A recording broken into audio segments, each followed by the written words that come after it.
kick. This one heading toward the out-of-bound marker, and they'll call it a touchback. Boy, it went right over the pylon. That was close to a penalty. Yeah, I was just about to say, this is not the way you want to start the game out if you're the Florida Atlantic Owls. You at least want to make sure that you give this offense a chance to earn every single yard down the field. You don't want to necessarily put them at the 40. You want to at least have them at the 20-yard line. So here they are starting at the 25, and the Hilltoppers again with Brandon Doughty as their quarterback. He is unreal, folks. I mean, you look at his numbers. 2,977 yards. This guy has just been absolutely incredible this year. Yeah, if you're going to have a quarterback on Madden, I think this would be the guy you want to have it.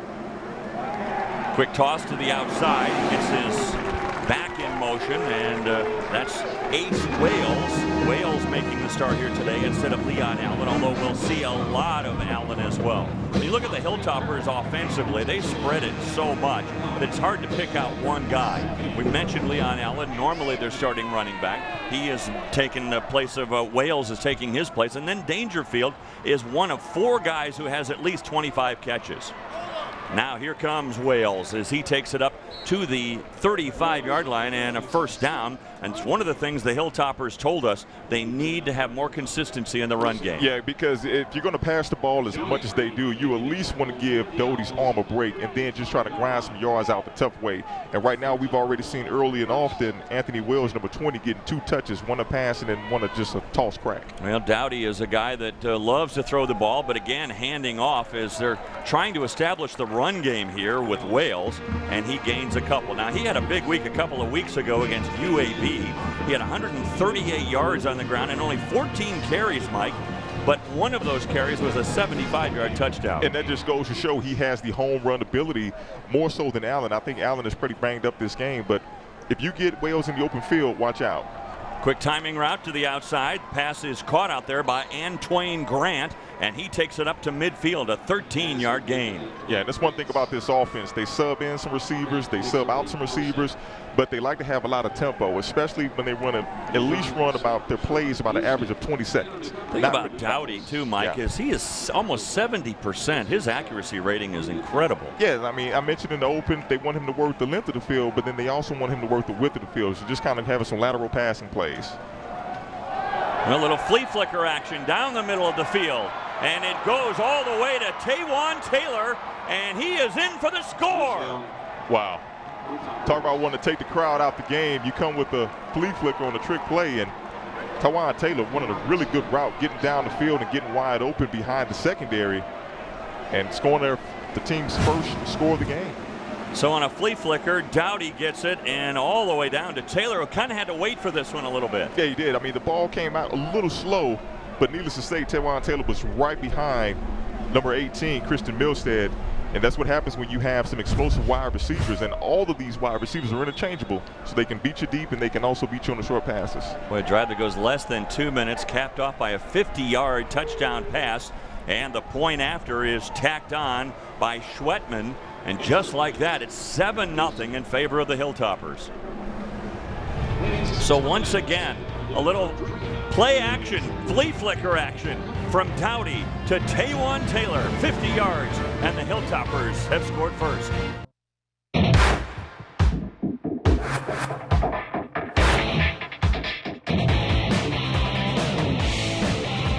So 7-0 in favor of the Hilltoppers, thanks to Brandon Doughty, their star quarterback, who on that series went 3 for 3 for 66 yards, of course capped by the touchdown pass to Taylor that went 50 of those. So Western Kentucky, just 5 plays, 75 yards in only 1 minute and 43 seconds. So Mugler to kick things off. He's trying to angle it away from Lucky Whitehead, but he can't. Here comes Whitehead. He spun around at the 12 and ripped down at the 10. So not much of a return that time for Lucky Whitehead. Let's go back to that touchdown and talk about this play action here. Well, you look at the play action, and it was all set up by the running game, and the linebackers bit down hard, the safety bit down hard, and once Taylor got behind number 18, the free safety Milstead, I mean, it was just all she wrote, and that's what the running game can do for you. And talking to the offensive coordinator, Tyson Helton, for the Hilltoppers, he said that they wanted to run the ball better and that the offensive line had to block better. When you're passing a ball like that, he almost underthrew that ball, but you're probably afraid as a quarterback to overthrow a pass like that. I would say overthrow it because these wide receivers, they can go get it. Oh my, right through the hands of the receiver, and Jaquez Johnson was right on target there, and that pass really should have been caught, but instead it was dropped by Khalib Woods. Yeah, Khalib Woods just didn't really look the ball all the way in. He tried to make his move before he looked the ball in and get upfield, but you know, looking at Jaquez Johnson, you know, they're going to have to really rely on him, not only with his passing prowess, he's a cerebral quarterback, but he's going to have to run the ball a lot more than he probably has in the first few games of the season. So 2nd and 10. I like the action, though. They come right out and try to keep pace with the Hilltoppers, and they're throwing it again on 2nd down. Again, they target Woods, and this one's too high. Yeah, just a rhythm through. I think at this point, Jaquez Johnson just needs to set his feet, a rhythm pass, just go ahead and just see a completion, because these are high percentage passes. They're not asking him to push the ball down the field just yet. They'll get that chance once they get a little bit closer to midfield, but at this point, as accurate as he is, he needs to be able to complete those easy passes.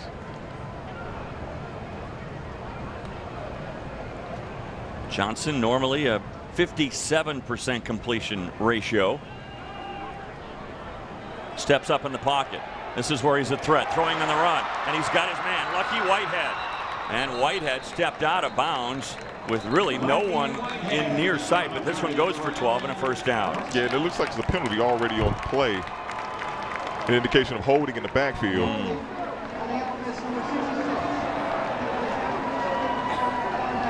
So take away the completion to Whitehead. When you look at offensively, of course, complimenting Whitehead, the running back, Jay Warren. We're going to see a lot of Tony Moore today as well. And when it's not Whitehead, it's usually Stoshak. Yeah, Stoshak is going to have to really get open, because they're going to have to, the Hilltopper defense, they're going to try to double team Whitehead. And then you can take a good look at number 88, Jensen Stoshak. Tall, rangy guy who can get open, really good route runner.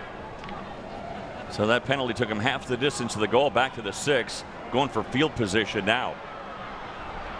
Just getting it up to the 12-yard line, and not much more for Tony Moore, so it'll be a punting situation, 3 and out for Florida Atlantic. And I would say, too, for the Hilltoppers defense, they're going to be playing with a lot of confidence the more stops they can get on the Florida Atlantic offense, because coming into this game, Conference USA's defense, they're ranked last in just about every statistical category. Michael, didn't you feel like the Owls stopped themselves on that one? They did stop themselves. A couple of inaccurate throws by Johnson, and also, too, a couple of miscues by the wide receivers and Woods. And that's not the way you want to start the game, but we talked about it, though. Some of these teams coming off the bye weeks, it may take them a quarter or two to kind of get going and get their game legs back. Here's Dalton Schomp. He might have been hit while he was kicking that ball. There is no flag down, though. And the return goes all the way to the 30, a 22-yard return, and the crowd reacting to no call in the end zone after the punter went down. Yeah, that could have easily been roughing the kicker. But needless to say, the referee shouldn't call it. So Tanner puts the Hilltoppers in great field position at the 30-yard line. Yeah, that's not where you want to start if you're the Florida Atlantic defense. You're giving this team 30 yards just to get to the end zone, especially when they 75 yards and open the drive. Yeah, in less than 2 minutes. So we'll see if the Owls defense can put up some resistance. First and 10.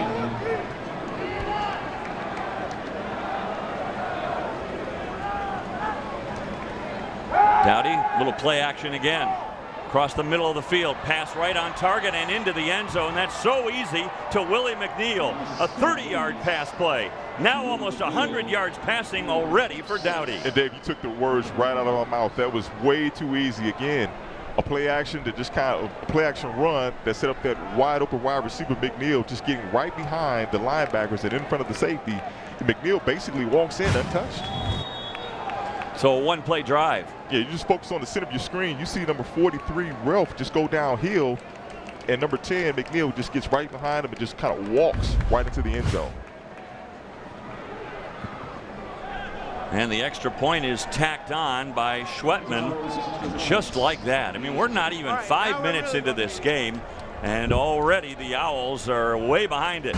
14-0 in favor of the high-powered Hilltoppers, who average 43 points a game. And this one was Willie McNeil just walking into the end zone, and it's 14-0 Western Kentucky.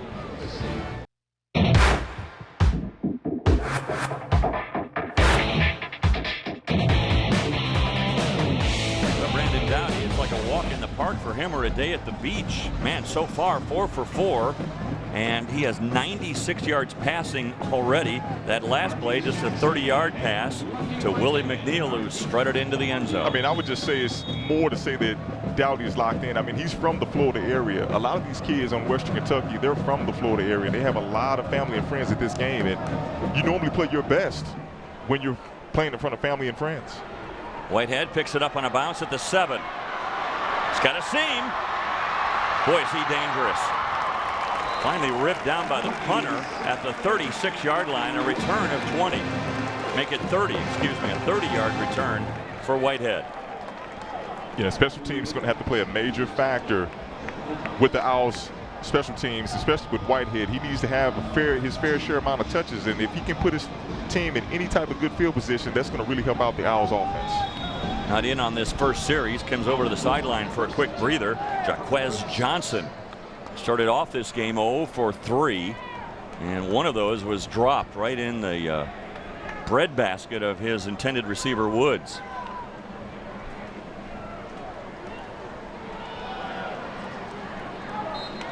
Handoff here. They try a running play to just kind of settle things down. Not a bad idea as Tony Moore takes it up the gut.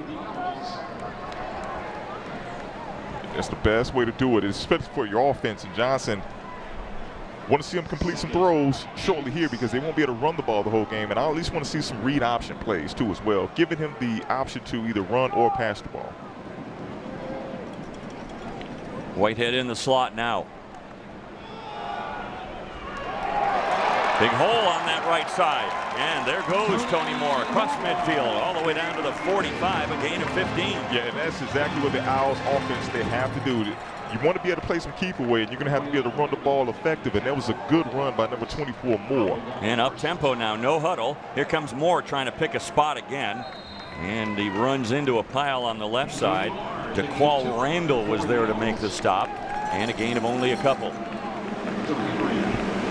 Yeah, that's one of the key factors of the game. I think that with Western Kentucky's defense not being, well, just about last in every statistical category, especially in a rushing defense, Florida Atlantic, their offense, they have to establish a running game if they even want to stay close in this game. Johnson hasn't run the ball yet himself. Quick toss to the outside. That's Whitehead. Trying to get a block on the outside, but really good job on the outside of breaking that play up by the Hilltoppers. Yeah, Cam Thomas, number 19, the left cornerback. Yeah, just go to the left of your screen. You're going to see number 19 fight off a block and then really just cut down a dangerous wide receiver in the open field, and also two in on a play, number 17, Juan Brown. Dijon Brown, the linebacker, came over to clean it up, but Cam Thomas, you're right, Mike. Yeah. He was the guy that really made the play. Yeah, one of the NFL prospects, good size, good length. Toss to the outside, that's completed, and a first down. First down catch by the tight end, Alex DeLeon. That's a 14-yard gain. Yeah, good job by Moore coming out the backfield, number 24. And if you can't really run the ball, if you're having trouble in your running game, this is a good high percentage pass. Just kind of get out of the backfield, and you can see it at the top of your screen. Moore comes out pretty good in the open field and trying to deliver some contact, trying to be the hitter, not the hittee. So this is more like it for the Owls. They need to answer, though, already down 14-0. They're getting the calls from the sideline. Get closer and closer to the red zone. We'll see if they can kind of settle in and maybe try to establish a little bit more running plays down here. Little play action. Johnson's going to run it, and he's tripped up. No gain. In fact, he barely got back to the line of scrimmage. Yeah, Johnson has to be a little bit quicker on that throw because actually Lucky Whitehead, number 1, the best wide receiver, was running wide open over the middle of the field. He just missed him. Greg Howell, a freshman, is now the tailback for Florida Atlantic.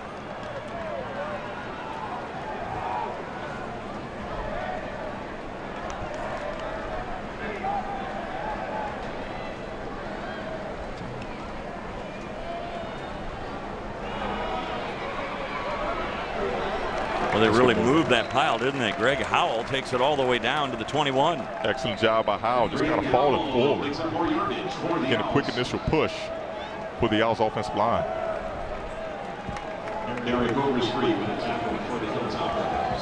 Howell comes out. Martese Jackson will take his spot. And it looks like Taryn Williams is injured for the Hilltoppers.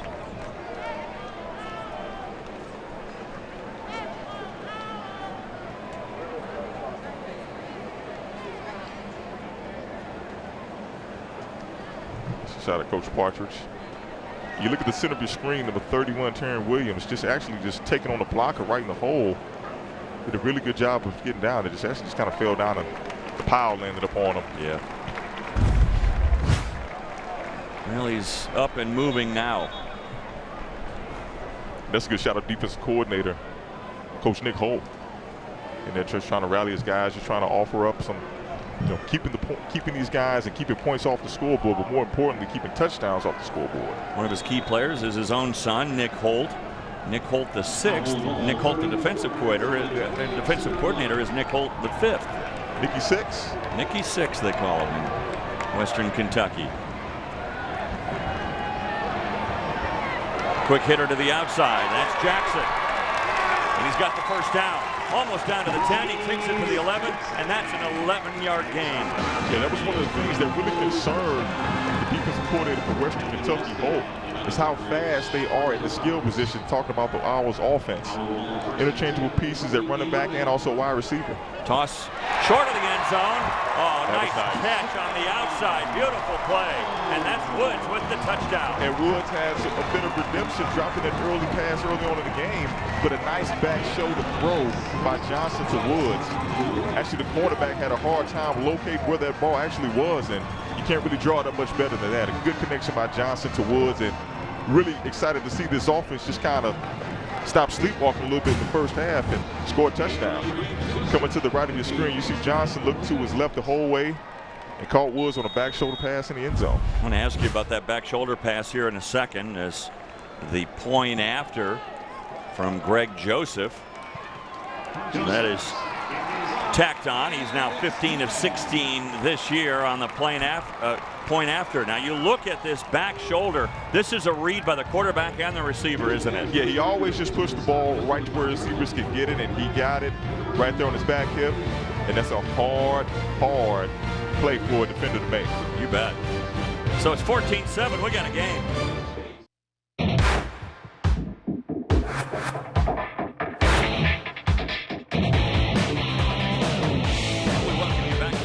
Stadium in beautiful Boca Raton, Florida, on a gorgeous Saturday afternoon. And we've got a ball game now as the Owls answer the 2 scores by the Hilltoppers, and it's 14-7. Greg Joseph to kick things off here for Florida Atlantic.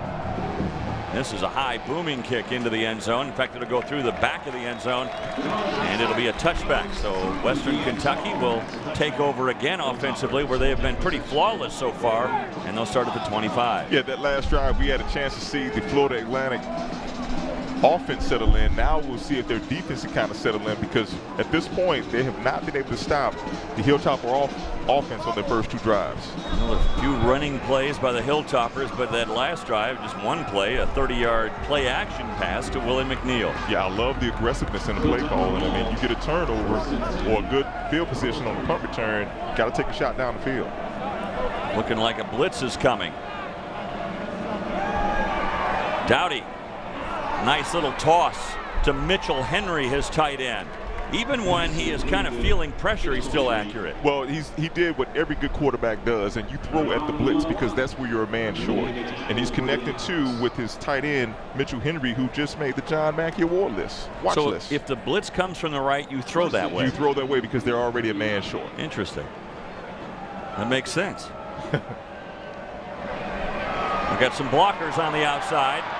And another big play. This one will go for 14 more as they toss it to the outside to Antwain Grant. Oh, excuse me, that's number 15, not 13. That's Nicholas Norris. Yeah, Nicholas Norris. I mean, they just bring in wide receiver after wide receiver, and Dowdy does a really good job of just throwing to the open man, and does a really good job of having a good understanding of where the ball is supposed to go. He does not target one guy.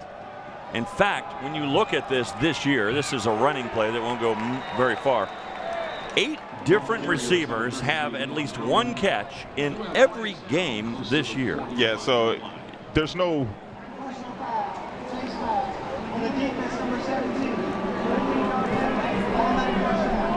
Yeah, there's no way to try to bribe Dowdy if you're one of these wide receivers. He's just going to throw to the open man, not trying to get an extra catch here or there. If you're open, he'll throw the ball to you, or if they're a man short, trying to blitz him, he's going to throw to the open wide receiver. I always hesitate to say, well, this sets up like an offensive game, especially very early. Yeah. But this sets up like an offensive game. It does. Both defenses have struggled. Both of them are statistically last in the Conference USA as far as the rankings in total defense, so I would not expect anything less than an offensive explosion. Lots of time. Dowdy flush out of the pocket. Little toss to the sideline. That's his first incomplete pass. Yeah, and consider that a win for the Owls defense. And one of the things that I kind of wanted to mention too, normally for defense, you want to stop everything from the inside out. You want to stop the run first, then kind of linger back to the pass. Well, this is a rare case to where if you're the Owls defense, you have to stop everything from the outside in, take away the pass first, and then force Western Kentucky to run.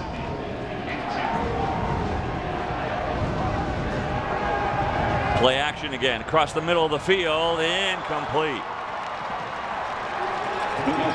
It was Dowdy, one of his rare inaccurate throws to the tight end running down the middle of the field. It was Tim Gorski trying to hang on with one hand.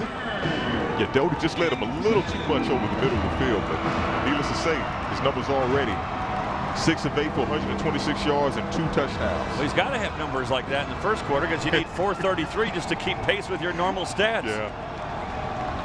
This guy's a special talent and primarily just understands where he's going with the ball. Sometimes it's premeditated, sometimes he has to do a little bit of ad-libbing and adjust on the fly.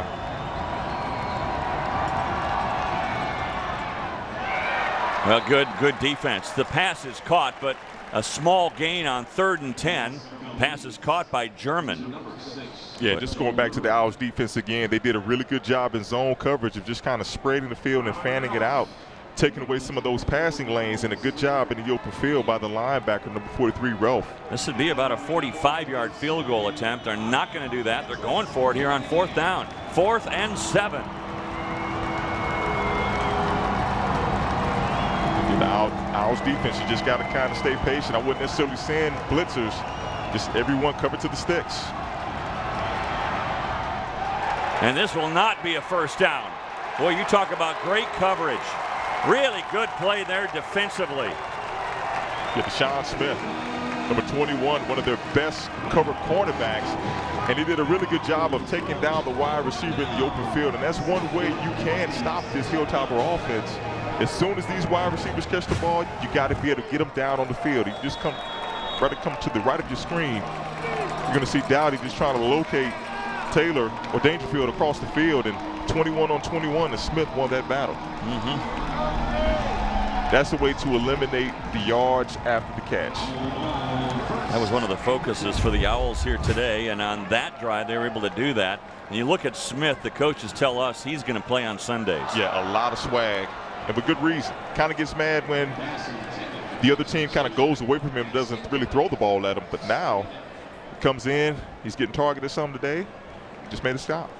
So Johnson comes back on offense. They've already run a play, and it was an incomplete pass, so it's 2nd and 10 for the Owls. Yeah, if you're the Owls offense, there's no rush. You're trying to bleed as much clock as you can, but still want to score in the process. Good running play right up the gut by Greg Howell, the freshman. The ball comes loose, and who's got it? There's still a scramble for the ball. Moyes trying to get it back for Florida Atlantic. Today, from my vantage point, I thought maybe the running back was down. But needless to say, I mean, what a turnover and a huge play for the Hilltopper defense. If that's the case. Ward is down there saying that he might have the ball. He and Moyes were really fighting for it. They're going to give it to Western Kentucky, at least for the moment. Let's see if he's down. Yeah, just coming through the center of your screen again. Now, actually, he like he was down. This play is probably going to be under review. It is. It's officially under review here. Yeah, you can see there. Oh, actually, the ball. Well, boy, that's close. Because you look at the right, you look at the right leg. That's the first leg, I think, that touches down, and I don't know if the ball is coming loose when that knee goes down or not. Yeah, he was starting to fumble it just a tad. but I think his body was already on the ground before it came out.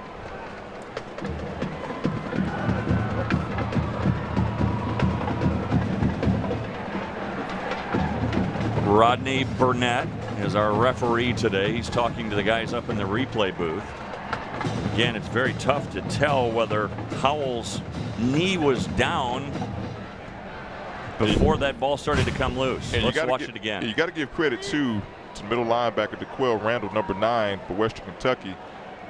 You're the second man in, try to rip that ball away, and that's one of the concerns for Brian Wright, the offensive coordinator for Florida Atlantic, saying that the Hilltoppers do strip at the ball, and they wanted to make it a point of emphasis of keeping the ball kind of high and tight.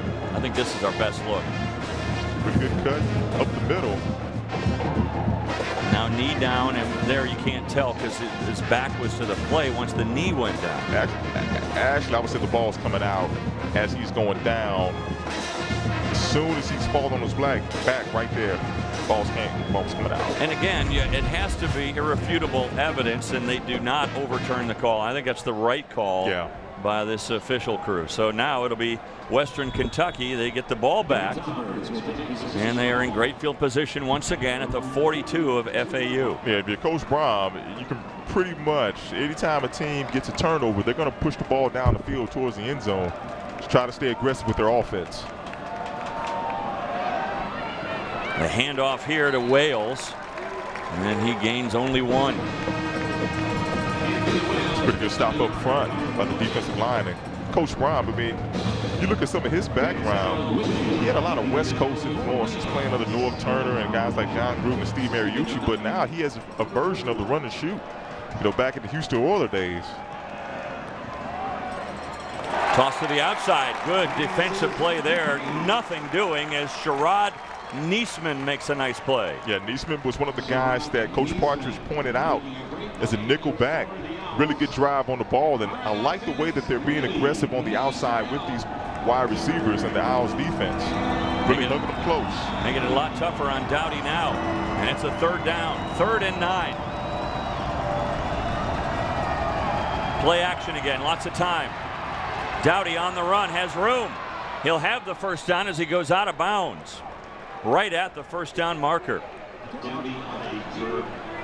And the Owls defense did just about everything you could ask for on the back end. Forcing a coverage, would be a coverage sack, but no one opened down the field, and Dowdy's forced to pull this ball. And if you're the end man on the line of scrimmage, number 14, Trey Fredrickson, you have to be able to keep the quarterback contained inside the pocket. So a first down. Dowdy now going back to the throwing game, and he gets it to Taylor. He's trying to break a tackle but cannot. And one of the things that Florida Atlantic is trying to do is, look, we know they're going to get catches. Yeah. We just have to limit how many yards they get after that catch. Yeah, it's so important, because if you don't, a lot of these times these wide receivers are so fast that they can break a 5-yard hitch and turn it to a 60-yard touchdown.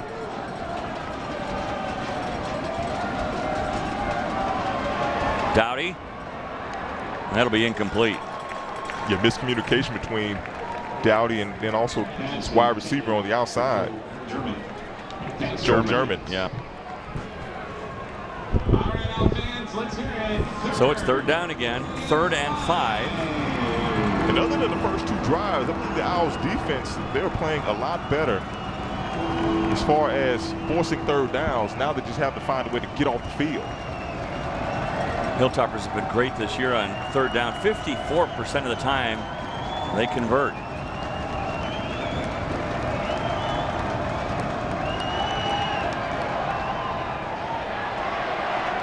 This will not be enough for the first down, as Anthony Wales is stopped about a yard short. Now, do you go for it here or try to kick the field goal? Looks like the field goal unit's coming on. Yeah, go ahead and just get the safe points. But yet again, another win for the Owls defense, forcing Dowdy to throw the ball short to his check down wide receiver in Wales. You see a lot of red shirts coming up, and a really good job by number 29, Sherrod Niesman again, closing down Wales, not to convert that 3rd down. So this will be a 42-yard try by Garrett Schwetman. His longest this year, 41. It's pretty accurate though, 10 of 13 in field goals this year. And this one is true. So add 3 more to the board for the Hilltoppers. I think the last time when they didn't take the field goal, went for it on 4th and long, I think they decided, Jeff Braun, let's get some more points and get 2 scores ahead. Yeah, get some more points. Your defense is playing pretty solid on the road. The Owls defense, they're really now starting to settle in. And both of these 2 teams coming off of a bye week, you know, you're going to have one team start fast, one team start slow, but then now you're starting to see both of these teams get their legs back underneath them.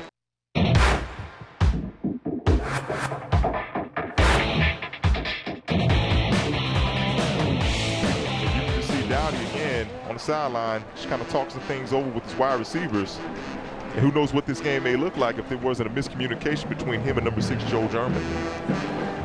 So as Dowdy cools his heels over there, you're right. I mean, all of a sudden, he's having to use those check down receivers, and the coverage is so good all of a sudden by Florida Atlantic that not only is it good downfield, but even on the short passes, those cornerbacks are staying right with the receivers. Yeah, football 101. Your defensive backs, your safeties, your cornerbacks, you got to stay deep as the deepest. You want to take away all of the deep throws and play everything from deep to short and rally up on those shorter, high percentage passes. And the Owls defense have adjusted and did a really good job with that thus far. Having said all that, Dowdy is 10 of 14 for 139 yards and 2 touchdowns. Well, Whitehead will grab it. In fact, it goes off of him and into the end zone where he will down it. Good decision by Whitehead. So Florida Atlantic will get it at their own 25-yard line. And again, you're right about the Owls have to feel like that was a win because great field position by Western Kentucky after the fumble. They had it at the 42 of FAU, and they only came away with 3 points. Yeah, it's always easier for your team to recover from giving up 3 points as opposed to giving up 7 points. And, you know, we went back to it talking about how the Owls defense, they have to do everything from the outside in as opposed to the inside out.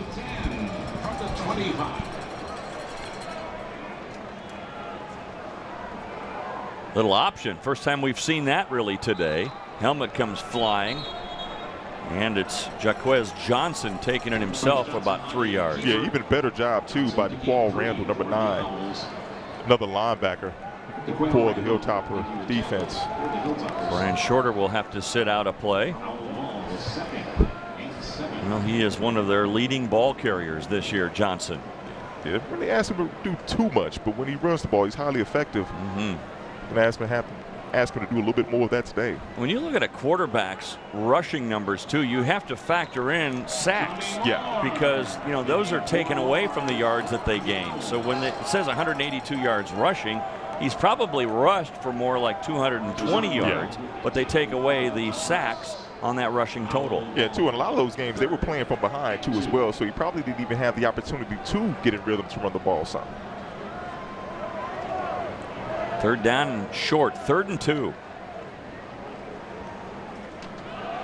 He'll keep it himself and angling for that 1st down marker at the 35. I think he's got it. Yeah, that's a big man running that ball.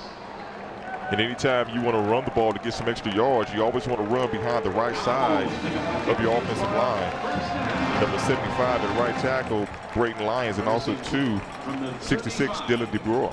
Now how about this? Florida Atlantic features not 1 but 2 true freshmen on the offensive line. At the most important positions, the center position, where you have to get all the calls, and then your best athlete, number 58, Reggie Bain at the left tackle. Reggie Bain left tackle, Joseph Gold center. Both true freshmen. And that one's just kind of thrown out of play.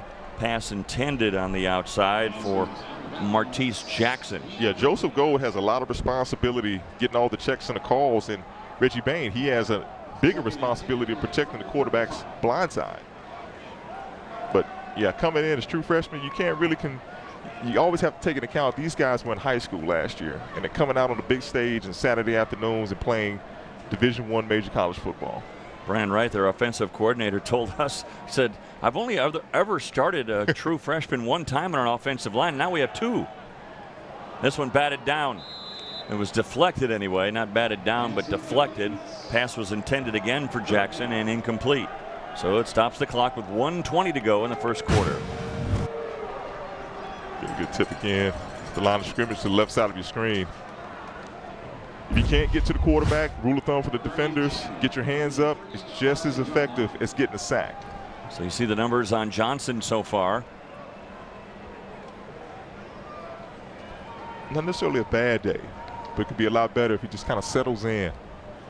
Throw the ball off your front foot. Come back. There's Whitehead fighting for some extra yards, but boy, he draws a crowd. He's only able to get it up to the 41. He needed the 45, so it'll be 4th and 4, and the punting unit will come out for the Owls. Yeah, solid defense by the Hilltoppers. From my vantage point, it looked like that ball was going to go on that tunnel screen coming back to the middle of the field, but the white shirts rallied up and took away Whitehead some of those running lanes and forced the punt. 4th and 4 for the Owls. Dalton Schomp. Back to punt. Dalton Schomp, his sophomore walk-on. Fake. Well, they fake it, and how about that? Oh, they caught everyone, including me, by surprise, as Stoshak makes the reception. And you have to know what Stoshak is because he's the second leading wide receiver for the Owls. And talk about no guts, no glory. Just going to focus on the right of your screen, and number 88, or to the left of your screen, number 88, Stoshak just goes out and just runs a regular out route, wide open, and gets a first down. I'm pretty sure it's safe to say that we'll see the defensive unit stay on the field the remainder of the game. So the Owls back in business now, and they've got the ball at the 43. Blitz coming, trying to time that, and they throw toward the blitz. There is a penalty down. I think it's going to be offsides. We'll see what they do here because the gain was for 4.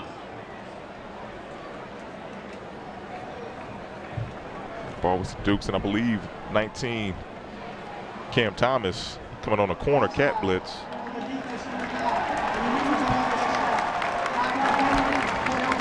Actually, DeQual Randall. Yep.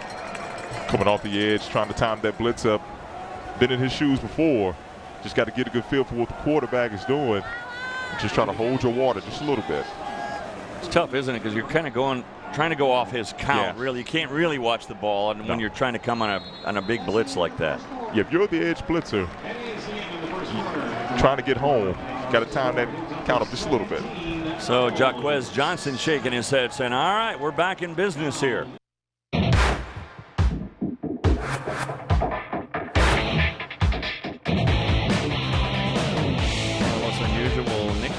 Especially their location. Yeah. The Owls of Florida Atlantic. We were just asking around here how many Owls do they really have in Boca Raton?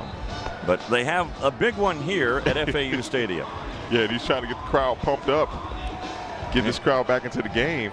We're glad you're with us on the American Sports Network today with Michael Young and our sideline reporter Kennedy Hardman. I'm Dave Armstrong, and our entire crew here in Boca as you look at Western Kentucky and Florida Atlantic going head-to-head, and we start quarter number 2. And the Owls on the move. Little trickery of their own, and that goes nowhere fast. As this pass is caught, and man, I'll tell you what, Hankerson is the backup quarterback saying thanks for nothing. Yeah, I mean, hit by number 19, Cam Thomas, who did a really good job of just kind of staying at home because they were trying to come back across the field with that pass, and he's a pro prospect for a reason. Read his responsibilities and blew that play up before it even got started. Yeah, good time to use some trickery on 1st and 5 after that penalty. So we start the second quarter, and it's now 2nd and 4. Quick toss to the outside again. Really good coverage. Cam Thomas is right there on Dukes. Yeah, Dukes and Thomas battling pretty much for the majority of the game, and yet again, that was a good job by Johnson just trying to put that ball to where only Dukes could get it, but number 19 in white, Thomas, just closing in quickly and knocking that ball away. So this looked promising for Florida Atlantic, especially when they had 1st and 5, but now all of a sudden it's 3rd and 4. And this one almost picked off. Yeah, Johnson was late on that throw again, and the ball was kind of behind the wide receiver, especially over the middle of the field. And if you're late, you're better off just tucking the ball and running because I believe Nick Holt was also in the area. Just going to look at the center of your screen, trying to hit number 88, Stoshak. And you see Cam Thomas on one of his rare trips to the right side of the field. He's primarily a left corner. Comes in and breaks with that pass from Stoshak. He's everywhere. How many number 19s do they have out there? They're going to go for it here on 4th down. They send Whitehead in motion. Whitehead's open. They get it to him, and it's a 1st down.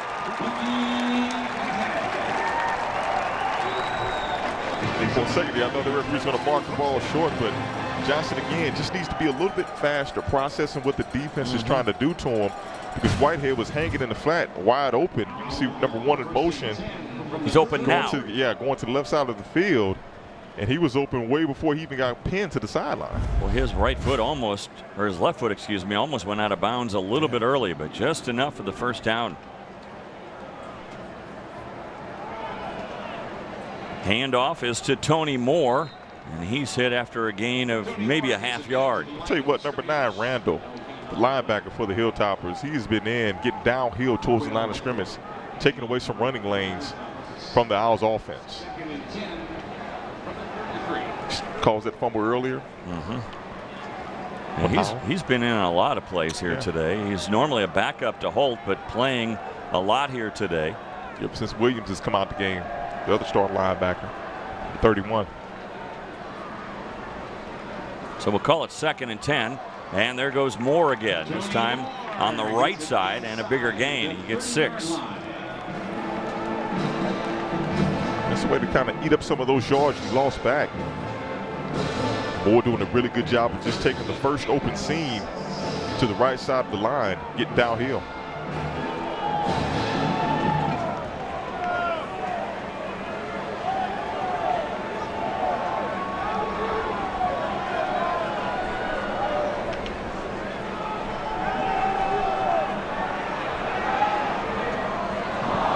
Everyone covered.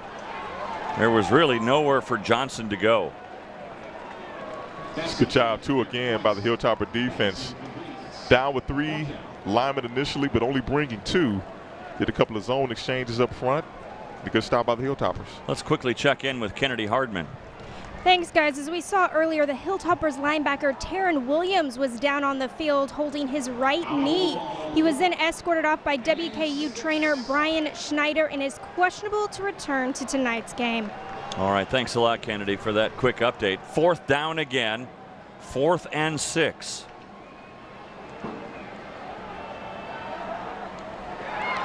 Quick hitter to the outside. Did he have a knee down? I guess not. Boy, fighting for those extra yards, Derek Moyes. Derek Moyes did a good job. The second effort. Your cornerback got to be able to secure the tackle while going for the ball, and Moyes just kind of spinned out of it. Coming from the left of your screen again, you're going to see number 4, Moyes, just catch the ball. And one mistake Cam Thomas made, didn't really wrap up that tackle. Back shoulder toss to Moyes. Again, it's Cam Thomas there on the coverage. Incomplete. That's 2 for 2, though, for the Owls on 4th down conversions on this drive. Yeah, they've been better at converting 4th downs this year than they have been roughly converting 3rd downs. But needless to say, whatever's working, they just kind of slowing the game down and moving the ball methodically down the field with some high percentage passes with a couple of runs here and there. But needless to say, I think that Johnson and the offense, they're kind of settling down now.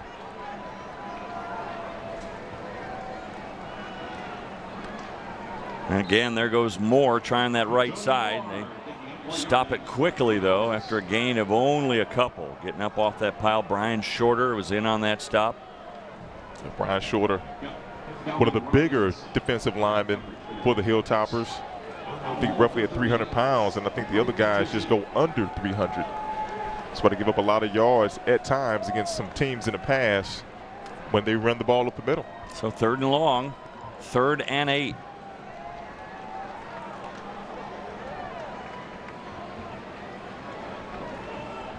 Little shovel pass. Nick Holt, good job. Nick Holt was ready for that play. They tried to get it to the tight end, Alex DeLeon, on a shovel pass, and Nick Holt blew that play up. So do you go for it on 4th down again? No, I would go ahead and just kind of kick the field goal on this one. But needless to say, Nick Holt, a coach's son, Nicky Six, did a really good job of sifting his way through traffic and reading through that shovel pass and forcing a 4th down. As if this defense needed more nicknames. They have just regular names that are cool. Names like G-Money Brown, Prince Charles Awara, Wonderful Terry. Wonderful Terry. Yeah. Still trying to figure that one out, but I guess, hey, if it's wonderful, it works. Yep.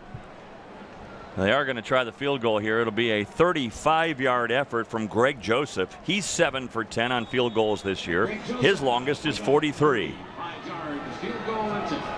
Yeah, this is an important play. You've already got a fake punt. Not necessarily say they'll try to fake field goal down here, but this is a conversion they have to make. Off to the right. Is it hooking back in? It isn't. So he misses from 35, only his 4th miss of the year. That could have gotten him within a touchdown. Instead, still a 10-point lead for the Hilltoppers.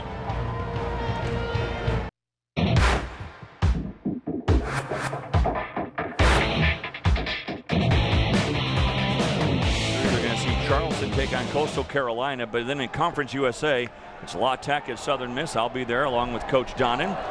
And then at 7 o'clock, also in Conference USA, UTEP travels to the Aladome, take on Larry Coker and UTSA. All times Eastern. Make sure to check your local listings for the game in your area. So the Hilltoppers come back on offense, already leading 17-7. Boy, missed opportunity there for the Owls to miss that field goal. Yeah, especially if you want to keep yourself in this game. All points matter when you're going against an explosive offense. Right now, they're trying to push the ball down the field because they've been stopped themselves, the Hilltoppers, on offense the past couple of times by the Owls defense. It's an offense that averages 43 points per game and almost 600 yards of total offense. Well, that was a tough pass there with really good coverage. My goodness, Sherrod Niesman was just blanketing the receiver German. Yeah, and that's one thing you have to do when you're going against a run and shoot or spread type of offense. And they're athletic enough to match their speed on defense. And you just look at their offense. Yeah, their offense is just amazing. And on 3rd down conversions, which they're facing right now, 3rd and 10. Dowdy changing the play.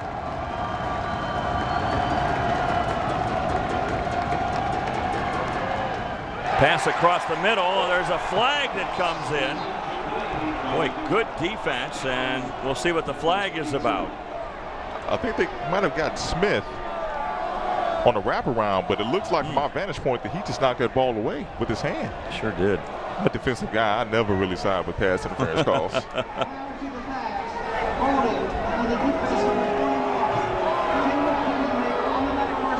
They did call him for holding. So back to the running game, running into that pile. Looks like Leon Allen is back in there, tailback for the Hilltoppers.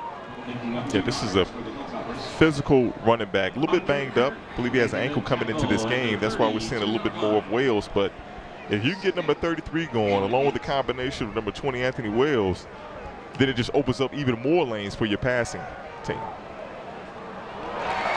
Picked off. Picked off. It went off the receiver and then picked off. Good job by Andre Kirk. Kirk comes back to the play, and the ball just fell in his lap. And the wide receiver on the outside did a good job of trying to get open, and the ball was deflected. And good hustle down the field by Andre Kirk, the leading tackler on the team. Well, the second leading tackler on the team, an emotional leader, just running down the field. It was contested on the outside, but a good hustle play by number 45, Kirk, just kind of getting down the field. And that's one thing you kind of work on in practice in your pursuit drill before practice every single day. He was coming in to make the tackle, really. Yeah. And when Grant batted that ball back up in the air, it went right into the arms of Kirk. It's his 2nd interception of the year. Right there. Yeah, Grant misses it. Good pursuit by Kirk, just coming in and got a surprise in his lap. I mean, you can't blame Grant. He's trying to make the play. Yeah. But by him batting that ball up, instead of just dropping it, that created the interception for Andre Kirk. And then right away, they come out with an 11-yard run, the Owls. They're running to the left side of the line, and Moore did a good job of just getting on the perimeter and getting the first down. Explosion run, a run of 10 yards or more. All the way down to the 31-yard line. Here they come again.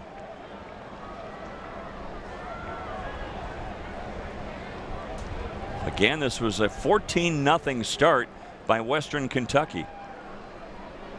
At that point, it looked like, oh boy, Katie barred the door. Here comes a blowout. But Florida Atlantic has settled in, although losing a couple of yards here is Tony Moore as he's forced out of bounds. Good play defensively by those linebackers, and then the secondary coming up to finish it off. Yeah, the play all started up front with number 6, Devontae DeClose, forcing Johnson to pitch that ball, and then you just have the other linebackers like Nick Holt just come up and rally up and just really have a tackle for loss. 2nd and 12. And stay with the running game. Moore again, nothing doing. Runs into that right side of that line, and well, there's no room to run right there. Yeah, big 88. Gavin Rocker got his hands on him first. Although he didn't take him down, he pretty much stopped Moore right in his tracks. Rocker Jr., one of their better defenders.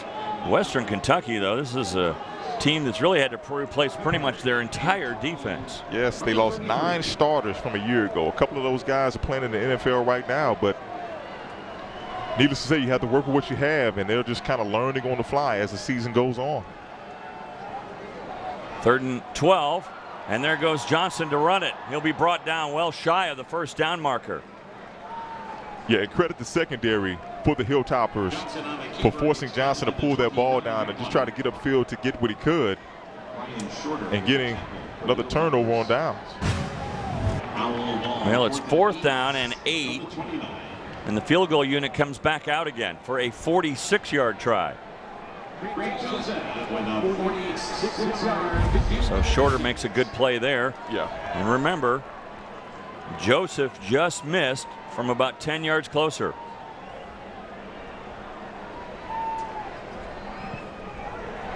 This one off to the right as well. Both kicks today off to the right. Had the distance, but both of them wide right. Yeah, he's just pushing that ball, really not stepping into the kick all the way through, following through, and pushing the ball to the right as opposed to just trying to place it right in the center.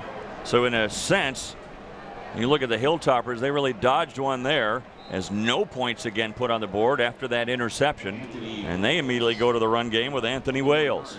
Trying to settle some things down, but I will say the Owls defense is doing a really good job of taking away some of those yards after the catch by those wide receivers, or even just breaking up passes.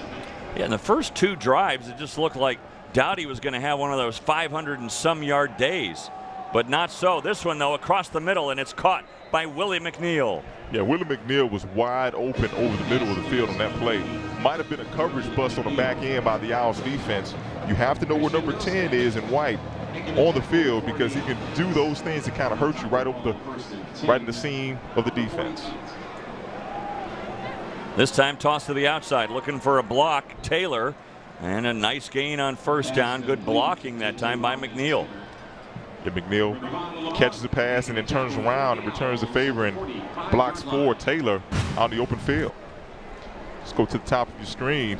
You can see McNeil just stalking the cornerback on the outside, getting a really good block on Kevon LeBlanc, kind of setting Taylor free.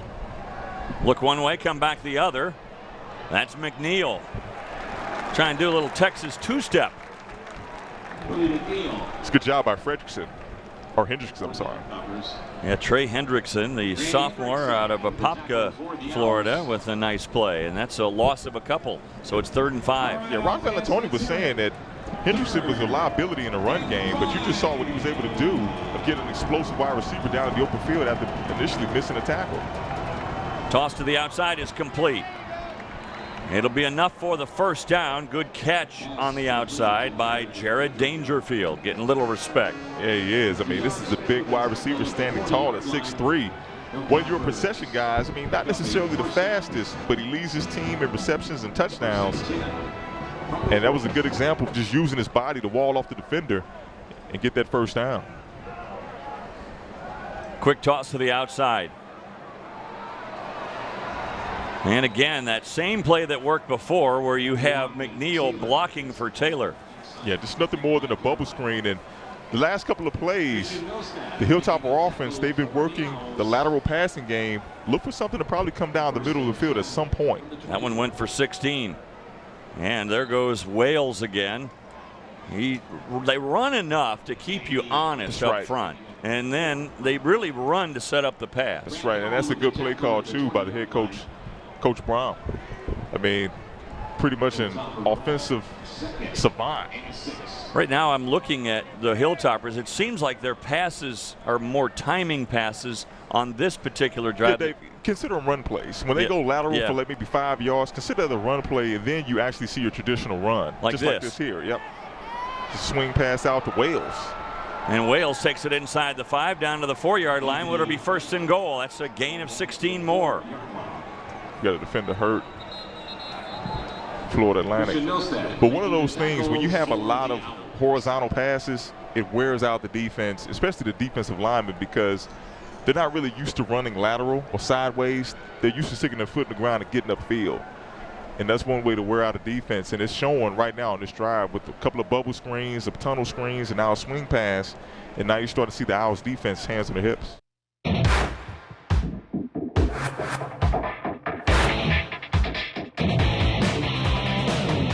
this point, if you're the Owls defense, you want to keep them out of the end zone if you can. You can live with 3, but it's hard to come back from a team scoring 7 points.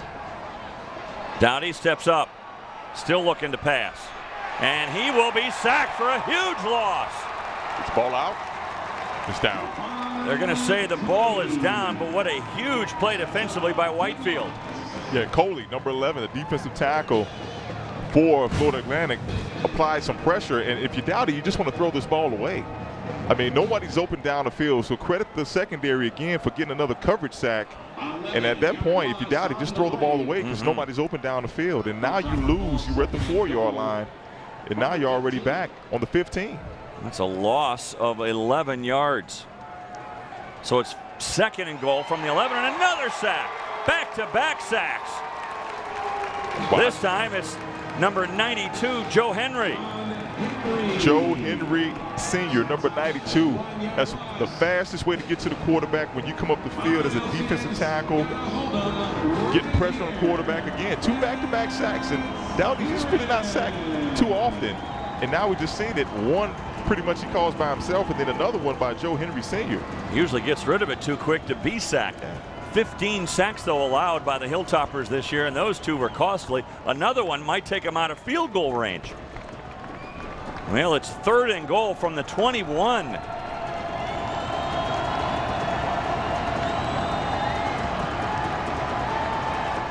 Toss into the end zone, and that is incomplete.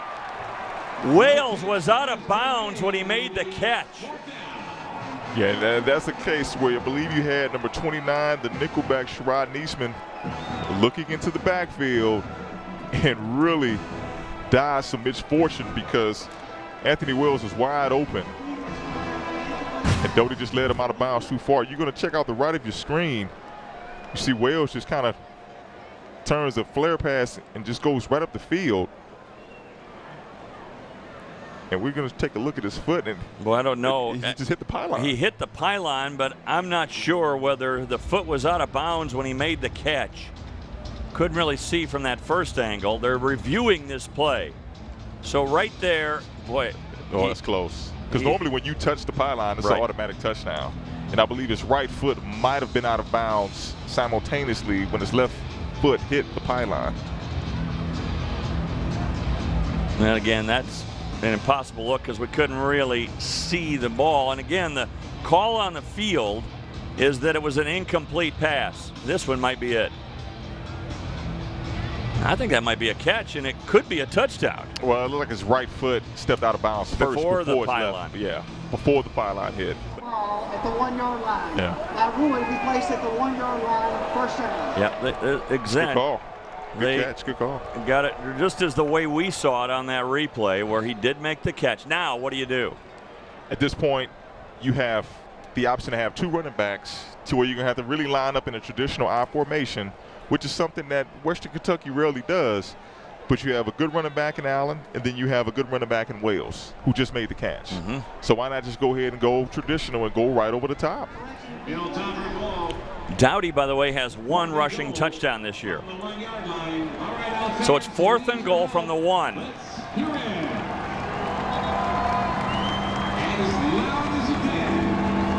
As you know this is definitely a run. 22 personnel, 2 running backs, 2 tight ends, 1 wide receiver in the game. Coley, the fullback. Allen behind him. The give is to Allen, and he's in for the score. 6 foot, 235.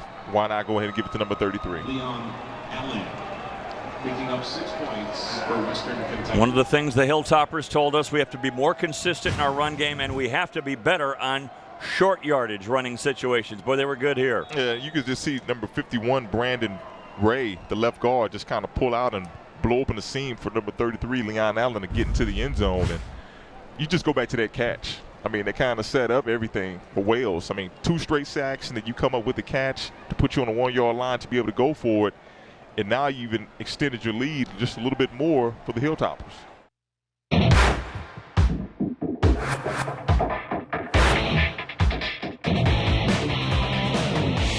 couple of miscues by the Owls. A couple of missed field goals and blown assignment on the goal line. Found himself in a little bit of a hole. Comes Whitehead from the goal line. Trying to bounce outside. And they contain him pretty well, and he gets to the 25. As explosive as Whitehead is, he has yet to return a kickoff and a punt for a touchdown. So maybe that's something they can do throughout the course of the game to kind of get themselves back into the game. With first and foremost on offense, 3 minutes left to go in the half. Now that you've said that, Yeah. I predict he'll do it today. You One predict he'll do it or today? the other. Yeah. One or the other, okay. Either a punt or a kickoff. You got to find a way to manufacture some points, and if you can get some out of special teams, there's nothing but help your chances to win the game. All right, 3:16 remaining in the first half, and all your timeouts. So plenty of time. And they just say, let's just run a quarterback draw as Johnson gains 7. It's one of the rare design quarterback leads that we've seen today that from Johnson. Normally it was a read option type play, but that was a design run to go straight up through the core of the Hilltoppers defense. This time to Howell. He's got the first down and more, up to the 37. Again, in no real hurry, lots of time with all your timeouts. And Howell again, he's been a pleasant surprise. I mean, normally coming into the game, it's been Moore or Warren, the 25, but looking at Howell and then also to Jackson. They get it out to Whitehead with blocking. There he goes down the sideline. Oh boy, he had that one man to beat and he was gone. Wow, you just saw him go from 0 to 60 just on a bubble screen to the left side of the field, and he ate up a lot of ground really quick for another first down. Just kind of going to the left of your screen, you're just going to see number 1 in red just flash right up the field. But a good job by number 9 again, DeQual Randall, from his linebacker position, pushing out Whitehead, or else he might be doing the end zone dance. Yeah, he was gone. To borrow a phrase from one of the Kansas City Royals, that's what speed do. And that's what power does. Greg Howell. Howell again coming into this game. Didn't really know much about him, but he sticks his foot right in the ground and just gets downhill. Doesn't do a lot of time dancing in the backfield, but sticks his foot in the ground and gets north and south. And so you can ask for your running back. Under 2 minutes to go now as Howell again takes it across that right guard position and powers forward for another 3 or 4. Yeah, I really can't say that Western Kentucky's defense was expecting pass because all the plays so thus far has been run except for that bubble screen. And right now the offensive line, they're just pushing around the Hilltopper defense and pushing them back. Howell looks like a good-looking freshman, doesn't he? 6 feet tall, 205 pounds, out of Coconut Grove, Florida. You're looking for contact on the way to getting first downs and positive yards. Gain of 4. Howell powers his way again, gets it down to the 26-yard line where he is stopped. And a timeout taken by Florida Atlantic. And number 9, Randall again in the middle of things. Hilltopper defense. And then also, too, got to credit Howell, number 9, running the ball downhill, looking for contact. Just talked about him, freshman, 6 foot. But he runs behind his pass. Not really giving the defenders a lot of surface to hit. He just lowering the shoulder and kind of bowling over defenders. When you say running behind his pads, what do you mean? Yeah, he's running with good balance first and foremost, and then he just not really giving you much of a hitting surface of his, his midsection. So as a linebacker like you were in the NFL, you target a guy, and when a guy gives you a low center of gravity like that, it's hard to target. It's hard to hit them, but you have to just go a little bit lower than them at that point. Low man wins. Low man always wins in football. Okay. So if he's low, you got to go lower. You got to go lower. And if you don't, well, he's going to run you right over, as we've seen him do a couple of times this afternoon. Wrap those legs. Right. Always wrap. 3rd and 4 from the Not just the shoulder. Right. 3rd and 4.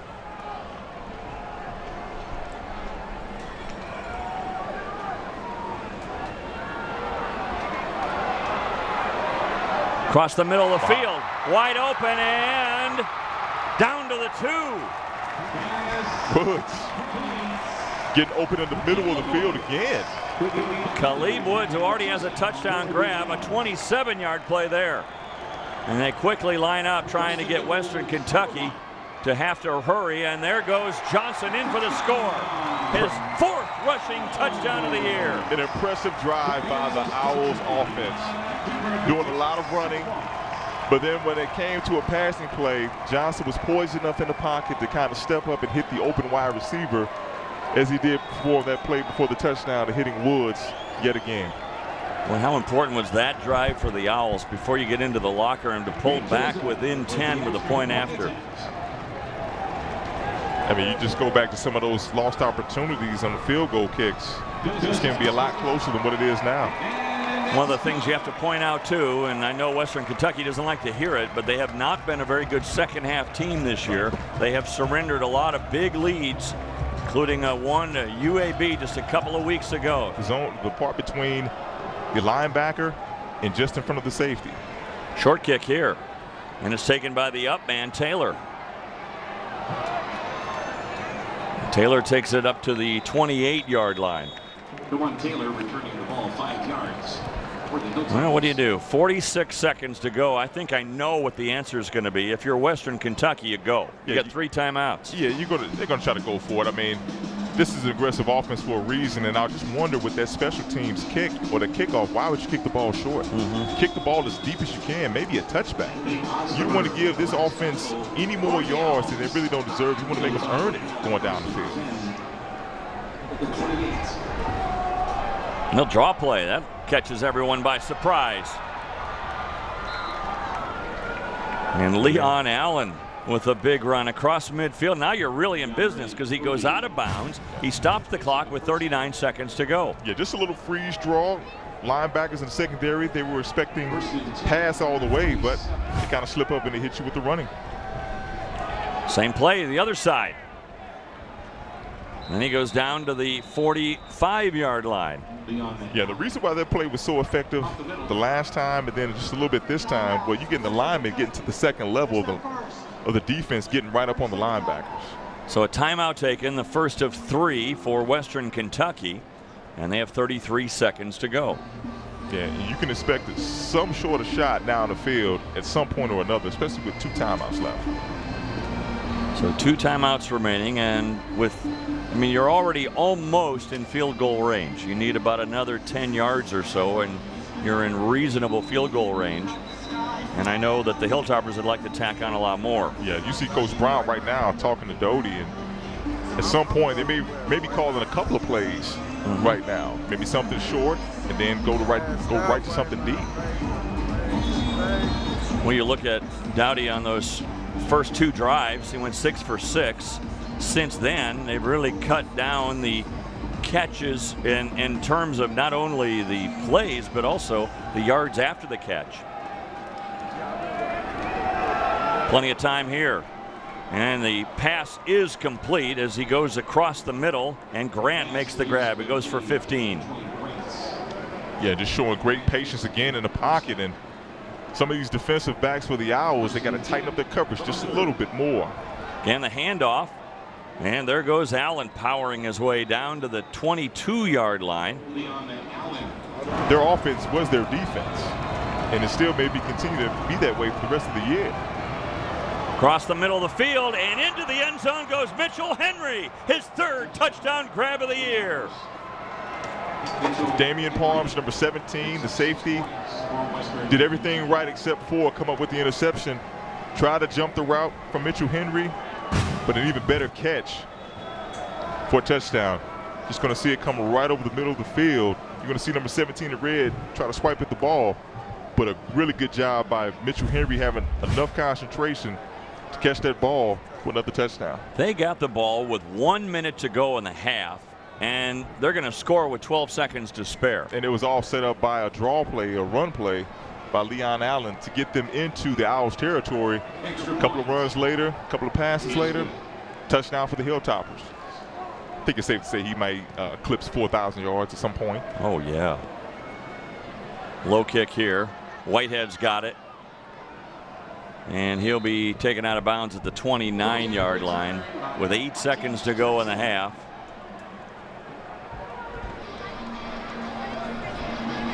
If you're Partridge, maybe throw the ball deep towards the sideline. You want to stay aggressive offensively too, but if not, just nail it and go ahead and just take it in and minimize your risk for a turnover deep in your own territory.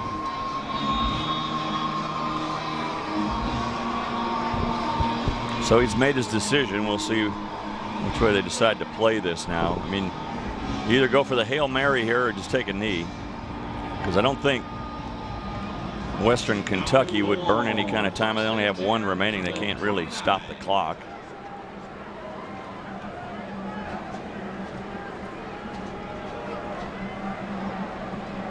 Take a shot on the sideline. That goes out of bounds, so you have 2 seconds to go. Yeah, look for the Whitehead if you can. One of your most explosive playmakers. He's not in the game currently, but now you're going to have to do something if you just want to kind of stay aggressive and get down the field some kind of way. I've seen stranger things happen before the end of the half. Yeah, with Whitehead out of the game, though, I mean, there goes your real speed threat. He's got Wood still, number 81. Just going to run it. Run out the end of the first half. There is a penalty, though. Wait a minute. I think there's going to be a face mask tacked on to the end of this.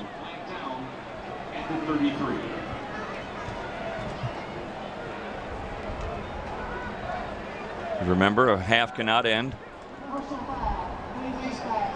the defense, number 57. 15-yard penalty, automatic first down, 1 time down. They'll do 1 untimed down because a half cannot end on a defensive penalty. Now you're in business. Yeah. You've got it at midfield or just past. Now that you can take a shot at the end zone. Yeah, if you're Johnson, and this is one of those backyard school plays playing on Thanksgiving Day. Just everybody go deep and let the quarterback just try to launch the ball down the field. See if you can come away with something before the end of the half. 3 receivers lined up to the top of your screen.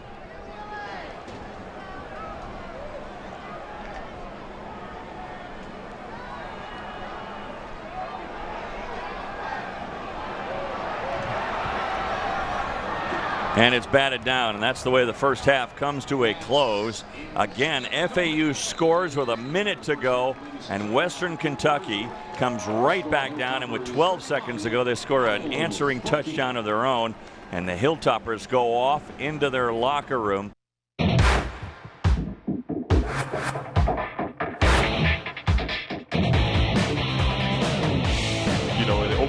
But that Middle Tennessee game, they end up losing the 3 overtimes. Here comes Lucky Whitehead.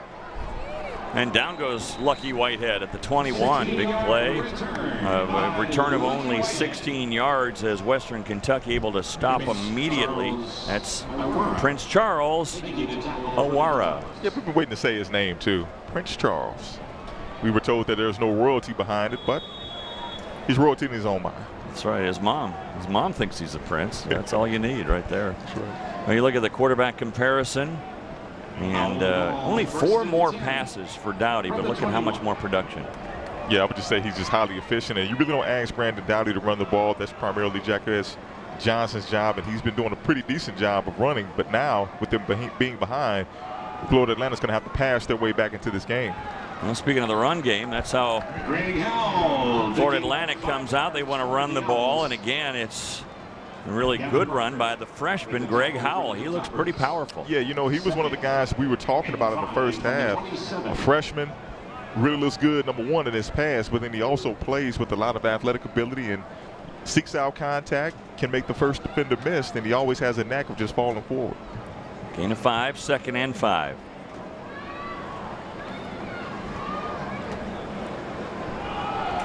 Spins around this time.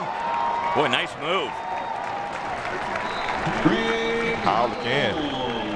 So Howell with a gain of 15. Yeah, nothing on his initial read to the right side, but able to spin out and go back to the left and get some more yards. Just kind of ad-libbing. Quick attack to the outside they go. Little seam. It's a good block by Jensen Stolchak on the outside. Marcus Cunningham with his first catch of the day. Yes, springing forward. Marcus Cunningham getting down the field a little bit further, and I just want to see a little bit more sense of urgency by the Florida Atlantic Owls offense. They're going to get back into this game. They're going to have to start doing some tempo, trying to keep this defense off balance. 13-yard gain there, and they're on the other side of the field now. They're at the Western Kentucky 45.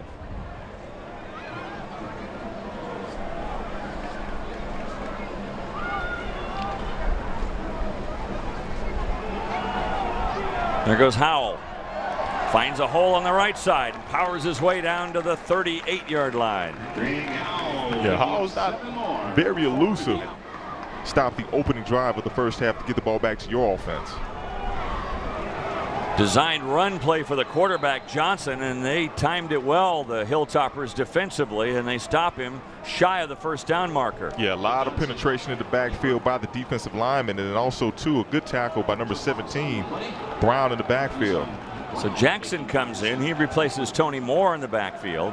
It is 4th down, and today the Owls are 3 for 3 on 4th down. They're in a situation now with the score being the way that it is. You have no choice but to go for it. You just hope you convert it, because if you don't, you're giving the Hilltoppers, again, good field position. Empty backfield now. Looking for a quick hitter. Instead, they go outside to Jackson. He's got the first down and more. He steps out of bounds at the 21. A pretty good move by Johnson in the pocket. Just kind of avoided some rushers coming free up the middle, and was able to find Jackson out in the flat. You can just kind of see it here. Defenders coming from his left and his right. He's able to buy some time and slide in the pocket and hit Jackson in the flat in the open field. Now they go to Lucky Whitehead, picking his way through. Whitehead into the end zone for the score. There's the guy that we've been looking to see if he was going to be able to get to the end zone at some point today. And that right there he just did on a bubble screen to the left side of the field. Just going to see to the left side of the screen, the ball to the bubble screen with the host of blockers out in front. Just kind of picking his way through. And now you see some of that dynamic athletic ability for him to be able to, number one, be his own blocker and avoid defenders and just walk right into the end zone. That's exactly what the Owls needed, and it gets the Hilltoppers to thinking again. Oh boy, is this another one of those second half deals? So just like that, we've got a 10-point ball game, a 20-yard pass and catch, and more of the Whitehead special talent as he eludes several tacklers on his way to the end zone. So Lucky Whitehead has the Owls back in this one. Back within 10. It's 31-21.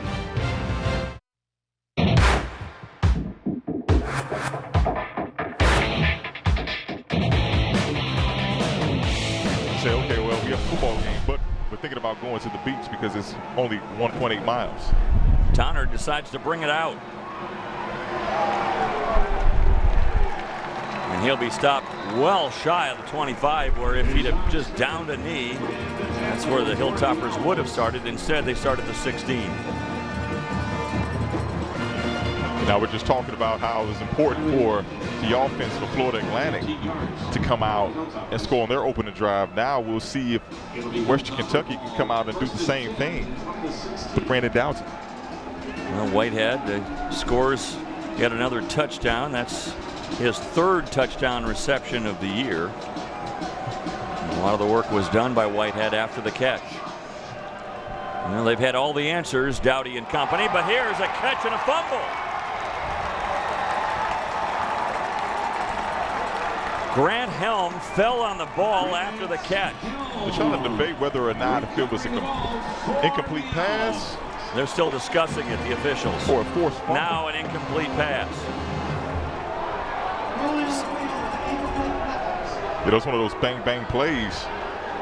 We'll have to correct that. You're going to come from to the left of your screen. Actually, it looked like Dangerfield had 2 feet on the ground. They're going to review this now. Dangerfield looked like he caught it and took a step. Yeah. And so this one now officially is under review. I think they're going to reverse this call. It's my guess. Yeah. I mean, we've been right so far, but you know, I can't predict. But I think again, the ruling was, and immediately, I thought the side judge kind of was like questioning whether that was a catch. So they decided then, after they huddled, that this was an incomplete. No, that's actually that's a catch, because Dangerfield not only was he able to get 2 feet down and possess the ball, but he turned around and was able to make a football move. But then you had DeJuan Smith, number 21, the cornerback, just knock the ball away. So that's going to be a turnover, or should be a turnover, for Florida Atlantic. Well, they confirmed it. They confirmed that it was incomplete.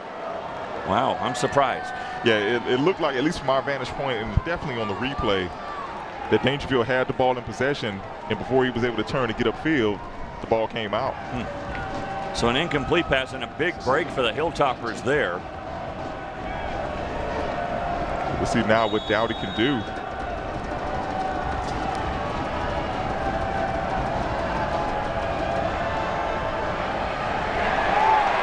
What he can do is take a sack. That's the 3rd one of the day, although he might have gotten back just past the line of scrimmage, so it won't officially be a sack. It'll be a half-yard gain. And Trevon Coley again with the 2nd sack on the afternoon. Big number 11 right to the right of your screen, disengaging himself on his blocks. And you see the big guy get up. It always looks good when you see a big defensive tackle where it's like a quarterback's number. It was pretty good. Flag will stop this play. Illegal procedure call against the Hilltoppers.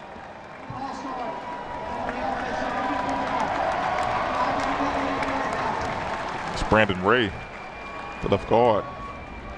Jumped off sides. Yeah, false start. So now it's 3rd down and 15 to go. Yeah, but just go back to Dowdy. I mean, you just kind of wonder if that was another play that he possibly could have just thrown the ball away as opposed to just kind of taking that sack. They're on a draw play here, and it's not nearly enough for the first time. In fact, they just barely got the 5 yards back that they lost with the penalty. So they're deciding, let's just play a little field position here as Wales takes it back up to the 16-yard line. And Dave, we were talking about that we thought it was a turnover, but now you get a turnover on downs and have the opportunity again to get the ball back to the Florida Atlantic Owls. And we'll see if Lucky Whitehead, if your prediction will come true, if he can return this punt for a touchdown. Well, he's standing back at his own 45, waiting the punt of Joseph Acapenti, his first punt of the day.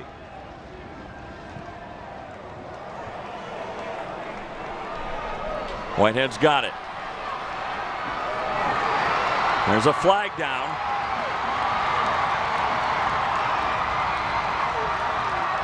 Whitehead brings it all the way up to the 30-yard line, and there are 2 more flags. So there's 3 flags in all. We'll sort all this out. For the moment, a 23-yard return. Yeah, nothing more than maybe some blocks in the back on the return team from FAU. It's one thing to see 1 flag, but then to see 2 and 3 on the field, you know it's going to be on the return team. That's 3 loads of laundry. It is.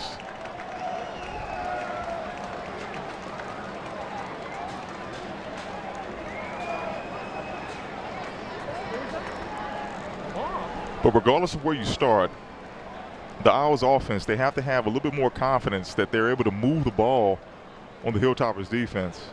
There are 3 fouls on the play. Block in the back by the receiving team number 42 and 46. Those fouls are required. Block in the back by number 35 for the receiving team that accepted. First down from that spot.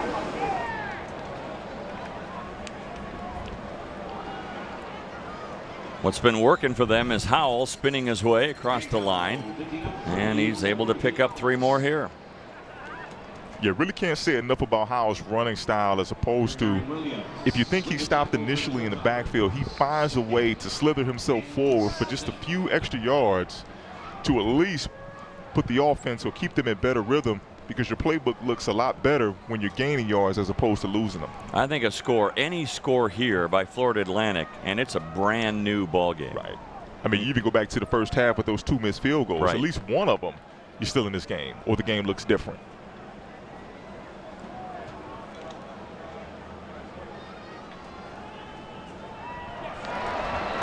Pass to the outside is complete.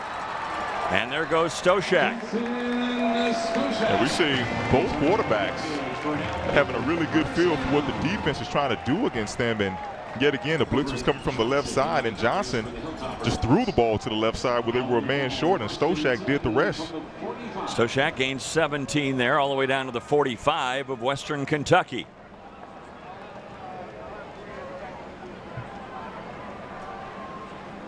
Johnson, they say, such a good leader. Looking right, little pump fake, and down the sideline he goes, and a wide open Woods. Wow. They're going to rule him down at the 1.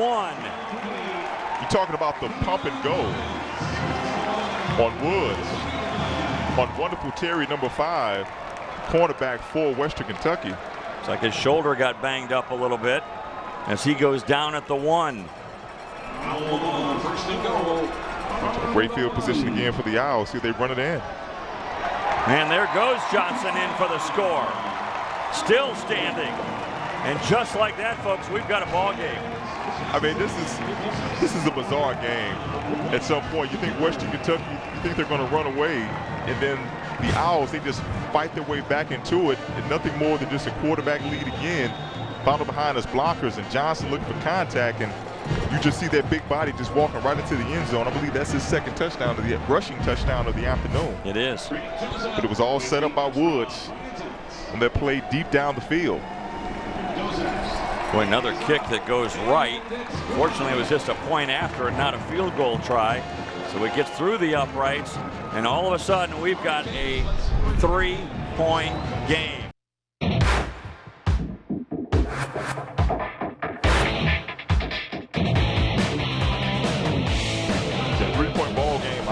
Nowhere. This kick will send Towner back into the middle of the end zone. He'll down it there. Good decision. And the Hilltoppers will start at their own 25-yard line. When defensive backs get a little bit over aggressive, they're always susceptible to a double move. This is a play that's really been working well for the Hilltoppers, as they have one receiver, I should say, blocking for another in Dangerfield. He's able to make a big gain on first down, all the way up to the 35, and a first down play. Quick hitter to the outside the other way. This is McNeil, and he gains 5. Yeah, Dave, and you were just talking about how well these wide receivers do of blocking in the open field. I mean, that was a play where Taylor just really cut down Smith on the outside, and McNeil was able to come up with another reception. 3 receivers bunched to the top of your screen. A running play. Gain of 3. Dave, you mentioned, coming into the beginning of the second half, although the score was 31-14, one of their goals this week for Western Kentucky was to be able to finish games. And right now, with them being up with 3 points, not really looking so good that they're going to really actually finish this game. Led by 17 at halftime. And now 2 touchdowns by Florida Atlantic, and it's a 3-point game. 3rd and 2.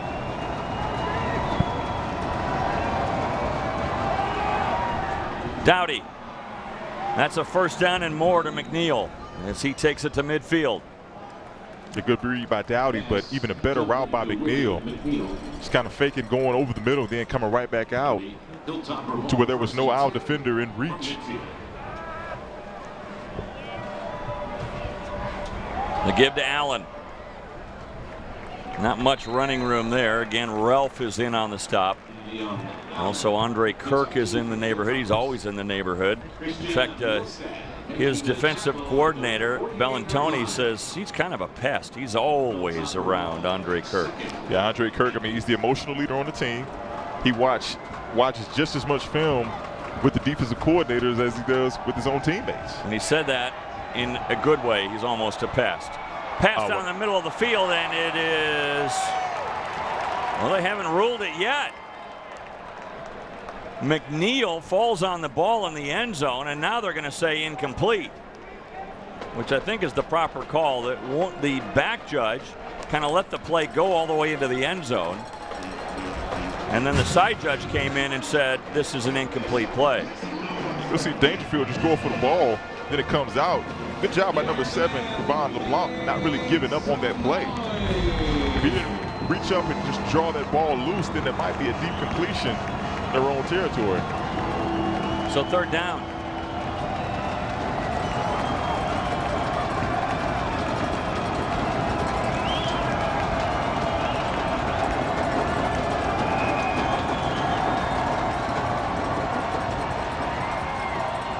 Pass right on target. Good for the first down.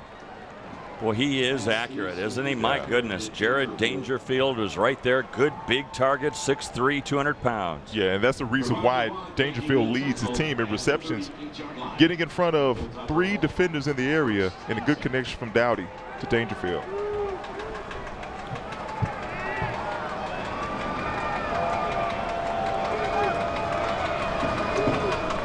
To give to Allen. Finds a big hole on the left side. It's quickly covered, though. Again, Trayvon Coley, he's all over the field making stops. Andre Kirk is there. And it looks like a player is down on the field and injured. That would be Joe Henry. Joe Henry Sr., one of the defensive tackles. Speaking of a lot of penetration in the backfield. Stretching him out. It could be a cramp here for Joe Henry on a warm day in Boca Raton. Back in a moment.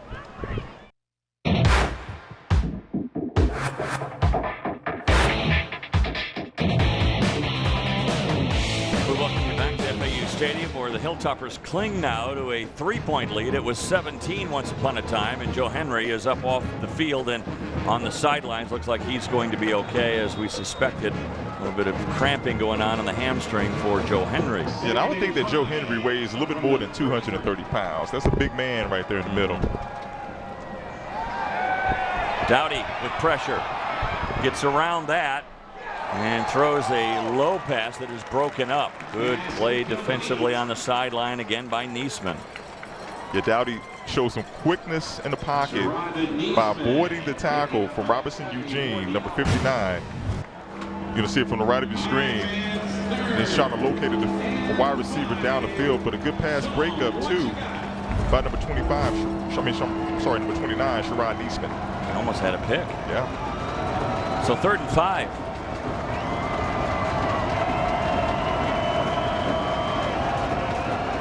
And a running play. Well, that's one way to get it. Stretching out for that first down is Leon Allen. And he got it. Now, we'll say this about the running backs and even the play calling, too, from this perspective. When they had to run the ball, they've run it pretty effective. And they've come in the form of draw plays. Earlier with Wales, it's been, maybe a toss crack here and there, but running the ball just enough to keep the defense honest has been working for the Hilltoppers. Henry bounces out to the outside and gets it down to the 25. Gain of 3. Making the tackle for the Owls. One of the things this also accomplishes for Western Kentucky with all the running they're doing on this drive is it's marching that clock down and keeping their defense fresh and off the field. Yeah, keeping their defense fresh and also wearing out the Owls defense at the same time. Pass to the outside to Grant. And he'll take it down to the 15-yard line where it's another first down. Yeah, for a second there, it looked like he was going to get away from LeBlanc, number 7, Owls defender. But a really good job of just kind of securing the tackle in the open field and making the offense take another snap. That's all you can really ask for if you're a defense.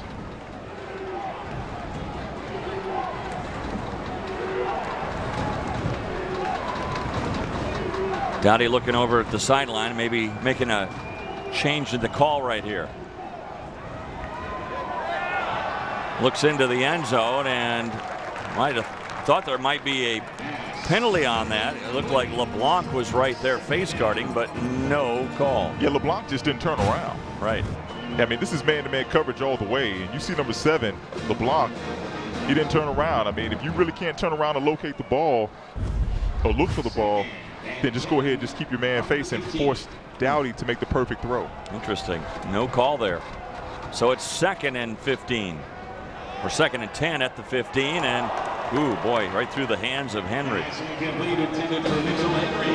Also, too, Dowdy took a shot when he delivered that pass by number 59, Robertson Eugene, but a rare drop by Mitchell Henry, especially being that wide open, especially after he called a contested touchdown before the end of the first half. So they bring Gorski in here on 3rd and 10 from the 15.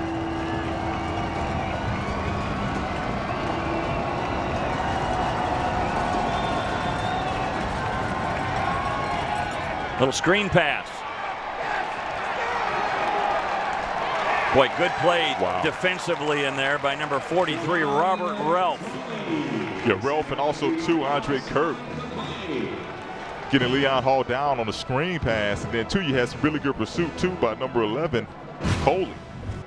You're gonna see it right in the middle of your screen. And as you said, Ralph did a good job, just enough to slow him down, and then 11 comes in and cleans him right up.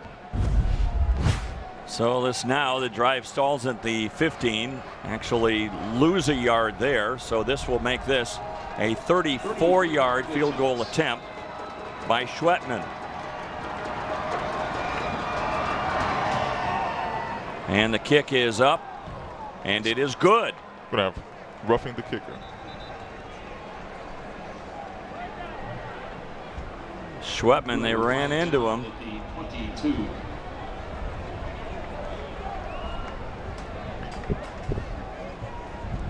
Personal foul, roughing the kicker. Receiving team number 21. Automatic first down. That's on Smith. You really can't fault the effort of Smith trying to go in and block the field goal, but you have to be smart and know when to peel off. He's going to be at the top of your screen, flashing in and actually diving for the kick. And he runs right into the kicker. So they take it half the distance to the goal with an automatic first down. It makes it 1st and goal at the 8. And all of Florida Atlantic's miscues have come on special teams. A couple of missed field goals, and then now a roughing the kicker penalty. And now you're giving another explosive offense a chance to score a touchdown. Immediately they go right to Dangerfield, and he takes it down to the 2. And you see Dowdy again hooking up with Dangerfield, just kind of working that lateral passing game, just kind of trying to wear these defensive linemen out, have them running sideways as opposed to getting upfield. And now we're going to see if they try to attack the middle with the running play with Allen. They do. Allen reaches into the end zone for the score. And you always have a good team that takes advantage of their opportunities on another team's miscues. And I thought the biggest play of the game was when Wales caught that pass, 3rd and goal. Now, roughing the kicker, that might be the biggest play of the game thus far. Adds 4 more points potentially for the Hilltoppers. You just see Leon Allen again just kind of fighting his way through up the middle for some tough yards. Coming into the game kind of banged up with an ankle, but it looks to be doing okay. So the point after is good, and back to a 10-point cushion for Western Kentucky as they now lead at 38-28, 38-28 in favor of the Hilltoppers. And again, Leon Allen takes it in, his 4th rushing touchdown of the year. Look at him reach right here. Yeah, a lot of penetration in the backfield initially, but it's one thing of a good characteristic of a running back. You know what? Keep the legs pumping and fall forward and get what you can. And good second effort by reaching that ball over the goal line to make sure that there's no doubt that his team scores a touchdown. So a 75-yard drive in 17 plays. And look at how much, that's a long time for Western Kentucky on a drive. Almost 6 minutes worth. And a lot of that, I think, is designed really by Western Kentucky to say, all right, let's be methodical a little bit and let's make sure our players stay fresh so that we don't burn out in the second half. Because normally they like to at least run a play about just about every 20 seconds if they're really going. And they pick and choose their spots when they want to go ahead and up the tempo. And that's a good shot there, Coach Brown. But actually, the drive just got extended on the play by Smith to where he roughed the kicker. Whitehead waiting for it, a low kick. Comes up, kind of muffs it a little bit, picks it up at the 15. And finally goes out of bounds near the 30.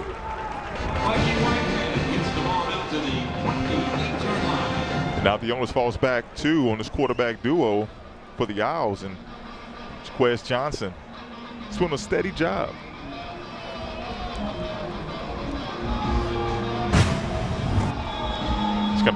Just kind of going back to Whitehead again, just kind of muffed the kick.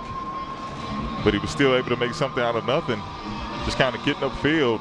You're in better field position. Now you're at the 30-yard line as opposed to just kind of being back where you actually fumbled the ball on the 20. So here comes Jaquez Johnson trying to answer the score from the Hilltoppers. Running the ball here with Howell. That play was slow in developing and gains only a couple. A good linebacker tandem again by number 10, Nick Holt, and also number 9, Randall. Just kind of getting downhill and actually meeting Howell before he even had a chance to gain some momentum and get going.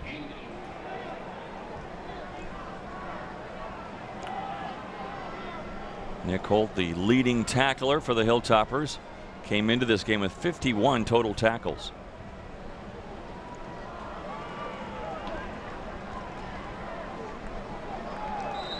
Howell again, originally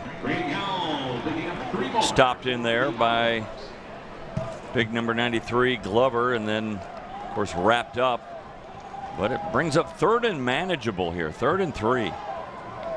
Normally you don't see toss plays go to the boundary or to the short side of the field into the sideline, but Howell was able to make something out of nothing, and like I say, 3rd and manageable. Good toss. Dukes has got it, and he takes it across midfield to the 49 of Western Kentucky. And Dukes did a really good job of just kind of settling his route right at the sticks, right at the 1st-yard marker. And a good read by Johnson, too, finding Dukes just kind of sitting in the cavity of the defense, in the hole.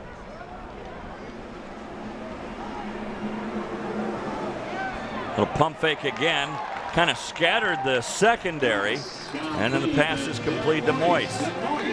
It seemed like everybody on the right sideline just kind of froze for a second. I guess they thought the ball was thrown, and Moise just kind of running down the left side of the field wide open. And now you see again a little bit of tempo offense from the Owls, and they're moving the ball consistently again like they did at the beginning of the second half. That play, Michael, went for 15 yards, and they're already down to the 35. Western Kentucky having trouble getting lined up. Guy came flying into the picture late. They only had 10 men on the field until the last seconds. Now Johnson will take it right back to that same area where the guy was flying into the game. And Randall makes sure he goes out of bounds, but a gain of 8. Yeah, the Hilltopper defender came on the field late and then ran so far up the field that he created a running lane for Johnson. And Johnson did the right thing, just takes what the defense gives him and scrambled up close to a 1st down. Officially, they give him 7, 2nd and 3. And now whistle in a stoppage of the play because at the end of the 3rd quarter. Got so enthralled with what was going on the field, forgot to look at the clock.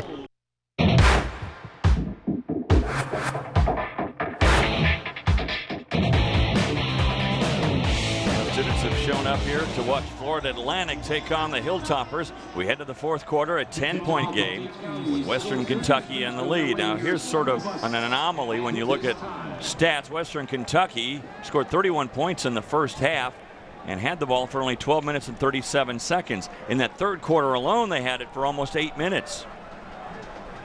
And of course, a lot of that was on that 6-minute drive that ate up a lot of the clock. But right now, it's Florida Atlantic trying to answer. Look at the Hilltoppers. I mean, they really concentrated on that drive of using the running game more, trying to use the clock more, and trying to keep their team fresh.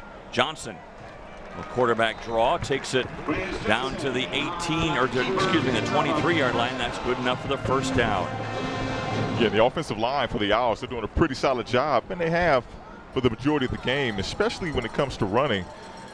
they're really just opening up some running lanes, not only for Johnson, but also the running backs, in particular number 9, Howe, just kind of blowing open some creases just enough so those running backs and ball carriers can kind of slip through.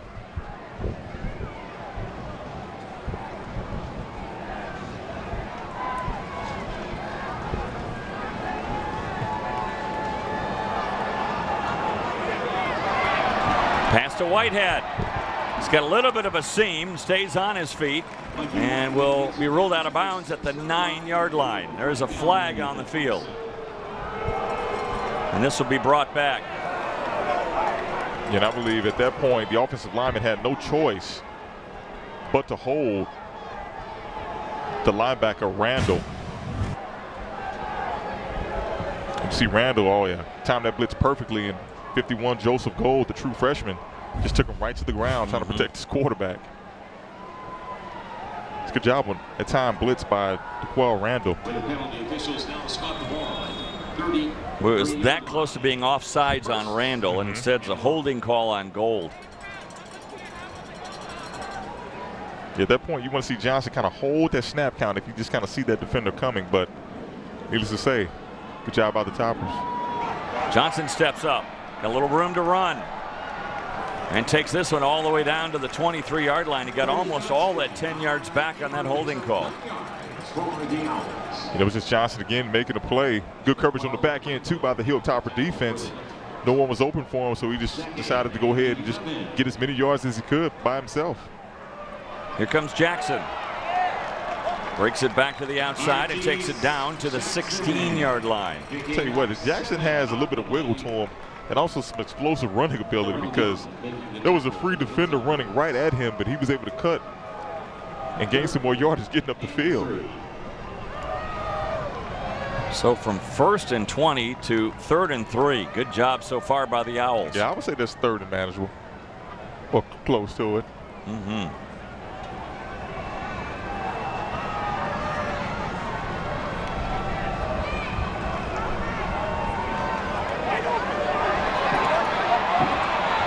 Johnson.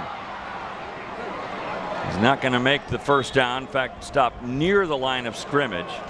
And the field goal unit is coming out. Remember, already 2 missed field goals by Greg Joseph today. Yeah, good tackle by Nicky Six. Really not giving up after being juked initially by Johnson. Not giving up on the play, but able to run him down and force another field goal. And you already mentioned it.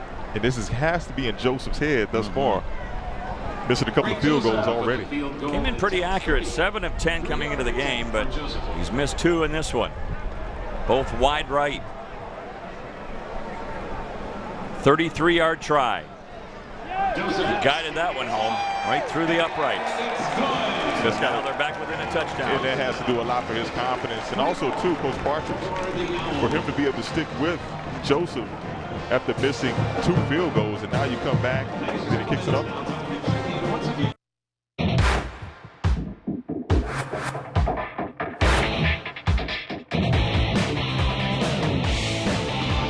Well, if you know someone at the game, you can text them and say, hey, take a picture. Post it with a hashtag live on ASN. Take a picture from where you're watching the game. And again, post it with the hashtag live on ASN.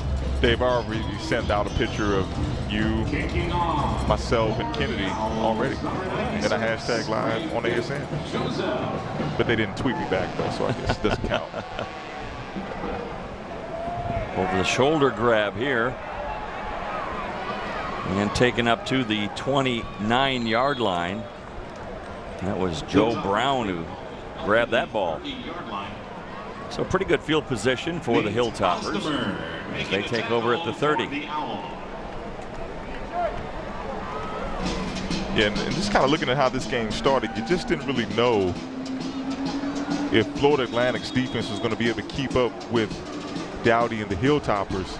But they've settled in nicely since then with a couple of miscues here and there, but they're still in the game. They're only down by 7 points. Good hit. And around, and oh boy, that one ended in a hurry. Whew. What a hit by Whitfield. Freedom Whitfield, one of the outside linebackers. Not only did he hit the wide receiver, but he was also able to drive him backwards.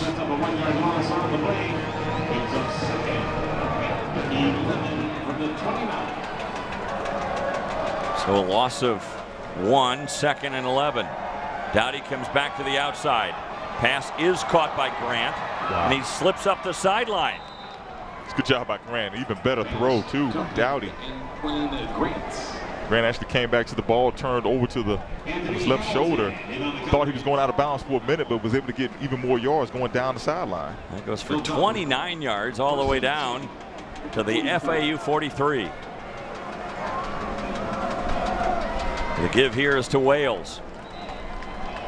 There's just not much running room. In fact, they're not even to 100 yards rushing yet, the Hilltoppers. That'll give them about 73 yards rushing as a team on the day. Yeah, he was met in the backfield by number 92, Joe Henry Sr. Able to take on that pulling tackle, knock him backwards. Play action now. Down the middle of the field. Again, that accurate pass, but good coverage.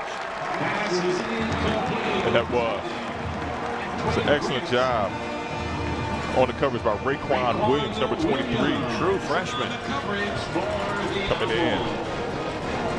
Tried to run a post right over the middle of the field, but he was able to get his left hand in there and dislodge that ball away. 3rd and 9.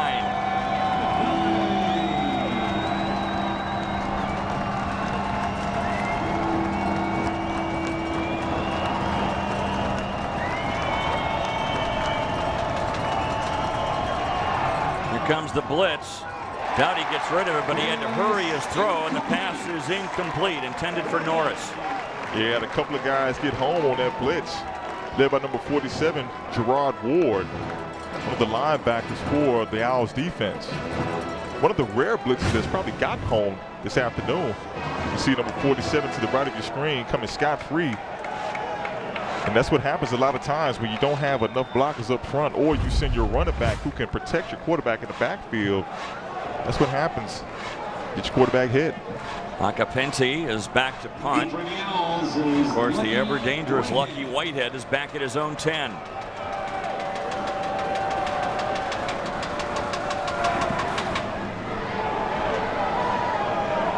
He'll let it go. Boy, great punt here by Acapente. It'll be down inside the 5. Good job, Acapente, number 1, keeping the ball away from Whitehead or hanging it up high enough for him not to want to catch it, and then being able to get down, trap him down in their own territory. So 10:02 remaining in this one, and it is 38-31 Western Kentucky.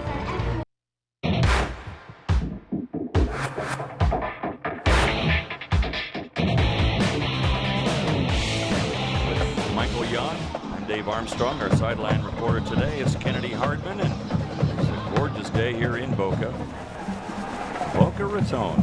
1.8 miles to the beach. Yeah, we can walk there from here. Should. 38-31 our score with 10 minutes and 9 seconds remaining in the contest. And now here is Florida Atlantic backed up at their own 4.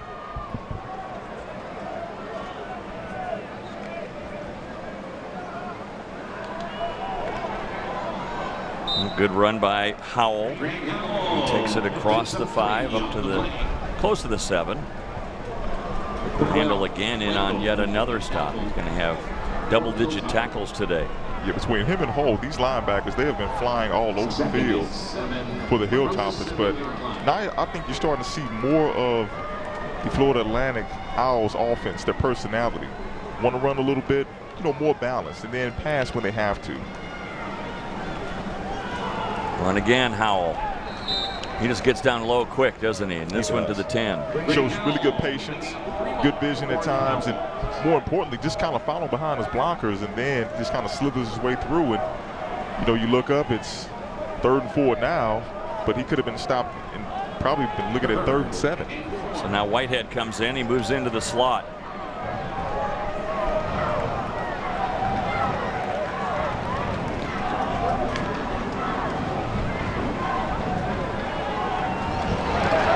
Keeper this time by Johnson. He's up the sideline. Big play move.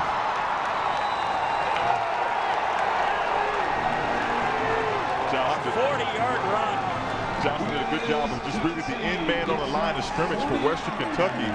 As soon as that end crashes down with the fullback, he just held that ball and took it right up the field. It's a good job by Johnson and a good run. You're going to see it here going to the left of your screen.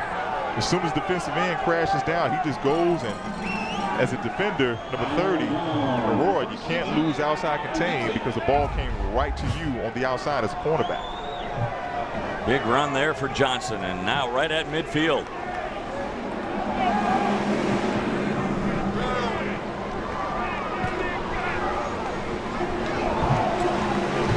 All able to fight off a tackle behind the line and gain a couple of yards. Yeah, it was one of the guys you talked about, number 9, Randall again. Just flying all over the place. So Howell will come out and get a breather. He's replaced by Jackson.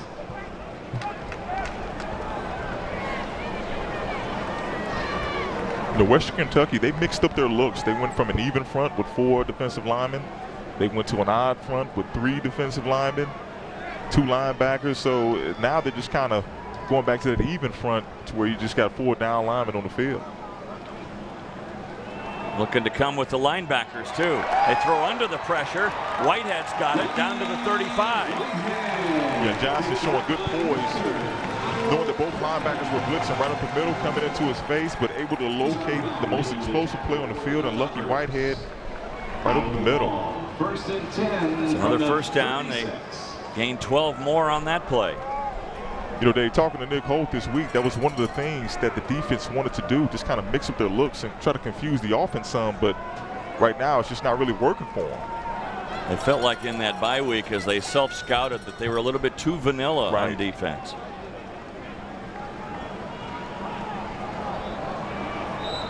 Trying to run around the pile, Jackson, but he was tripped up before he could get ahead of steam. There was good penetration in the backfield by the Hilltoppers. That's one way to just kind of take away a running game. No matter what style of offense it is, if you get immediate penetration in the backfield, just like Robinson did, number 48, then you're going to set the offense behind with the negative play. So a loss of 1, 2nd and 11.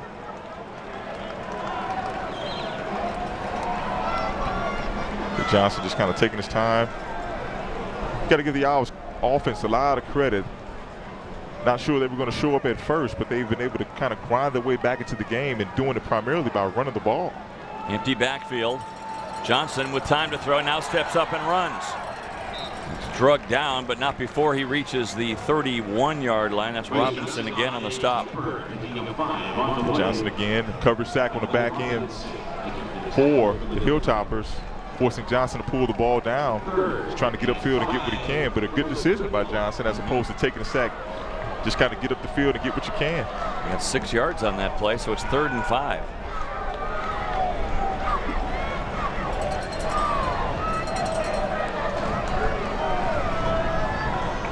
Jackson goes in motion.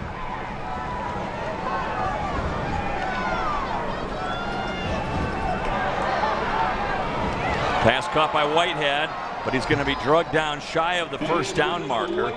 This could be go time, though, for Florida Atlantic. Yeah, good coverage by Cam Thomas. You know, by getting Whitehead down in the open field, but you are exactly right. I would definitely go for it, I think, at this point during the game. Offense has been moving the ball pretty effective on some long drives.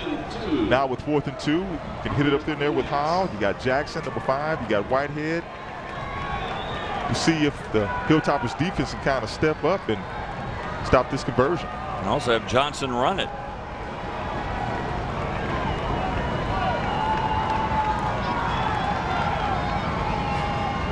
Showing blitz. This could be offsides. They're going to get a free one here. Pass is completed to Stoshak. They had the first down anyway, though, with a penalty offsides. Yeah, a little bit of gamesmanship by Johnson, just kind of drawing those defenders off sides. And Stoshak, needless to say, we haven't really called his name much today, but the catches that we have on that fake punt and a couple of catches on the field come up pretty big. Just baiting those guys right in. Good job by holding the snap count this time a little bit longer. You see Stoshak just kind of sliding down and possessing that football. And normally you would take that, but on 4th down, instead of gaining 5 with a penalty, you take the 8-yard gain with the pass completion.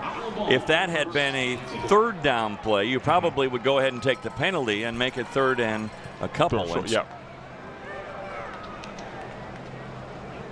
So a 1st down here, and now they give it to Jackson. Look at him busted outside. And then forced out of bounds.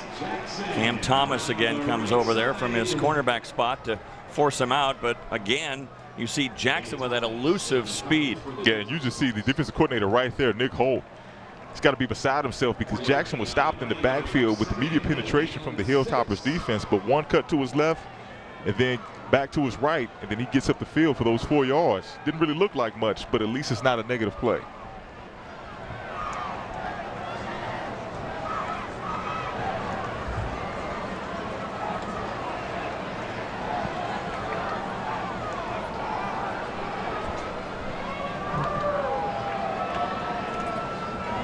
Johnson had a little bit of an option over there with Howell, but decides to keep it himself and takes it down to the 15. That was a good read by Johnson. Was going to initially pitch the ball, but Derek Overstreet went right with him, went towards the fake, and Johnson was able to keep that ball and just kind of get what he could getting up the field. A couple of yards. 3rd and 4. Need to get just past the 11-yard line for the 1st down. If you're the Hilltoppers, you've got to come away with the stop. Just plan on being on the field for 2 extra plays if you stop him on 3rd and 4. No stopping Howell inside the 5. Wow, you're talking about just gashing the defense, going right through the core, which is the center of the Hilltopper defense. And yet again, Howell getting those tough yards, running the ball downhill, getting close to a 1st down. I mean, getting close to the end zone. Yeah, 1st and goal here from just inside the 5. Now Howell is stopped right at the line of scrimmage. No gain. 2nd and goal. You see Brian Wright, the offensive coordinator for the Owls, just really kind of taking his time, relaying the call in. Also, too, eating up a lot of clock. But you want to make sure that you score 7 points coming away with this drive because you're too close to the end zone not to walk away with 6.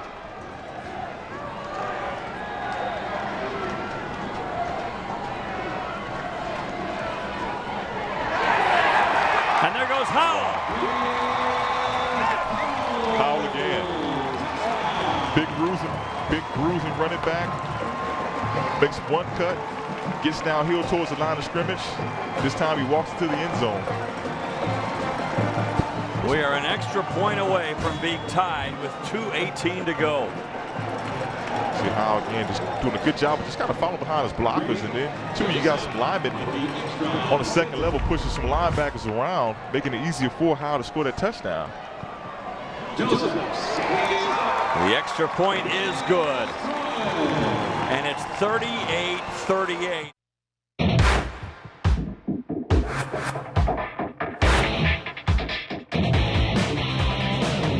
Favor of the Owls. Big end-over-end kick that's going to go through the back of the end zone. And so the Hilltoppers will start at their own 25-yard line. Now remember, this is a very potent offense that has been held at just 1 touchdown in the 2nd half. When you look at Western Kentucky and the touchdown they got, a little bit of a gift after a blocking the kicker. And this is the touchdown for Howell, excuse me. I thought we were going back to the touchdown that Western Kentucky had scored earlier in this half. Yeah, nothing more than just a zone play to the left, and Howell just sticks his foot in the dirt because it's a running back's decision when you're running a zone scheme. Stick your foot in the ground, it's your choice, get upfield. Quick hitter to the outside to Dangerfield. He stretches out to gain 4 on the play.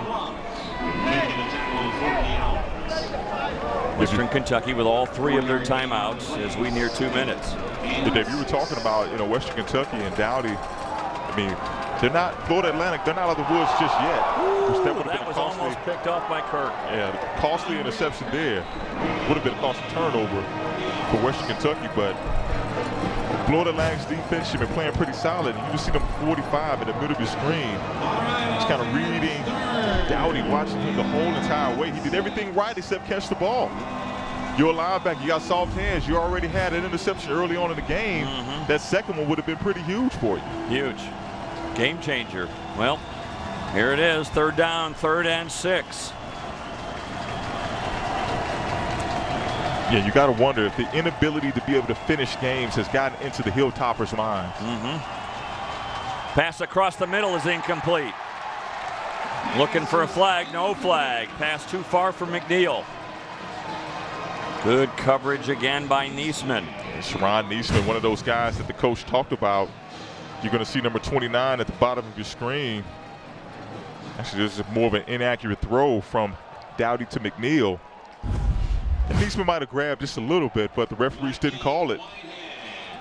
Acapente did not punt in the first half. This is his 3rd punt in the second half.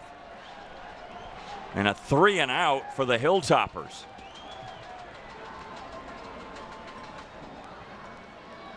Low kick. And it angles out of bounds. So here comes Florida Atlantic, trailing by 16. They have 1:39 and 2 timeouts. What will they do with that? We are tied at 38, and we'll be back to see the frenetic finish in a moment.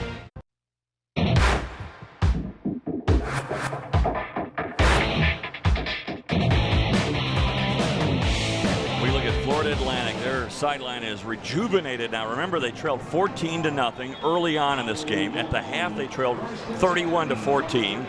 And now, after a 3 and out by the Hilltoppers, they're in business at their own 36-yard line. Also, keep this in mind. Their kicker, Greg Joseph, has missed 2 field goals today, but he just hit one moments ago. Quick toss to the outside. That pass is caught and immediately out of bounds to stop the clock. Good catch on the outside by Woods. Woods, who, remember, he kind of hurt his shoulder on that one play down to the 1-yard line. Back in there, an important player for the Owls. Yeah, Johnson or Woods, we've said that connection more than a few times this afternoon, and now that he's back into the game, bodes well for the Owls offense. FAU with all 3 of their timeouts remaining. Little screen pass. There's Whitehead. He's free. It's gone. Whitehead. Wow. I mean, that play was set up awesome. You fake a rocket screen to the right, you come back with a tunnel screen to the middle of the field, and Whitehead does the rest. We saw some of that dynamic ability of his already, juking defenders on short passes, but that one right there, that was pure speed flying down the field. And I can understand why. You see a lot of pro teams excited about number 1. You see Johnson look to his right, and he comes back to his left, and good blocking down the field by the offensive lineman, but that is just pure speed and athleticism by Lucky Whitehead going in for the go-ahead touchdown for the Owls. Their first lead of the game. Couldn't have come at a better time. Wow. Yeah. Lucky Whitehead brings FAU all the way back. 8 receptions today. That gives him 44 receptions on the year. And he was one of the guys to be talked about in the open and how explosive he is once he has the ball in his hands. My goodness. And that was a clear example right there. But just kind of going back to that play and what it does to a defense. When you have a quarterback fake the ball to the right, you get those guys and defenders out of position just a little bit, and then you come back to the left side of the field to Whitehead, and that's all he really needs, and he just outran everyone to the end zone. So a good play call by Brian Wright, the offensive coordinator for the Owls offense, an even better job by Lucky Whitehead getting to the end zone for the go-ahead touchdown. Kind of curious what Coach Partridge was talking to with Greg Joseph about. I mean, this is a guy that has the strong enough leg. We've seen him boot a couple through the end zone. Do you just do that and make them start at their own 25, or do you just kind of try to squib something down the field somewhere? No, I kick it through the end zone. I do too. Boy, Whitehead still celebrating over there, and why not? A 61-yard touchdown play. Well, they pooch it. Kind of squib it down the field. And it's taken by the up man Taylor, and he brings it up to the 32. And Taylor did a good job of just getting the ball and getting upfield and getting what you could, because right now you're at the 32-yard line. All right, here's the situation now for the Hilltoppers. This is a team that just hasn't finished this year. They have blown second half leads so many times this season. In fact, just did it just 2 weeks ago against UAB. They had a big 31-14 lead at halftime, and now they trail. So they've got to score a touchdown just to tie this game, and instead a sack. Woo. Number 11, Coley again. Yeah, Coley is really bringing it. You're really working that left side of the offensive line, and you just see number 11 just come straight up the field, getting a lot of penetration. Good job by Coley. I believe that's his third of the game. It is. A 7-yard loss on the sack.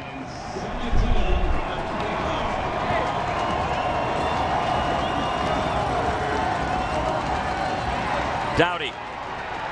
Oh my. He is not only hit, but hit hard. Still down on the field. The ball comes loose, and it's FAU with the ball. You better hope Dowdy's okay. Hope Dowdy's okay. Yeah. He was drilled. Yeah, he did not see Fredrickson coming from his defensive end position. Trey Hendrickson just unloaded on Brandon Dowdy.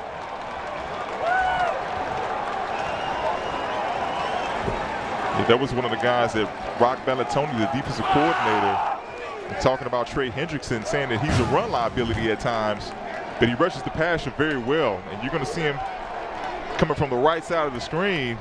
Got kind of run by, but a real big hit on the quarterback for Western Kentucky, Brandon Dowdy. He came into the top end of that screen about the same way that Dowdy didn't see him. Yeah, completely to his blind side, and right there. That's what you're taught as a defensive end, just to kind of run that hoop.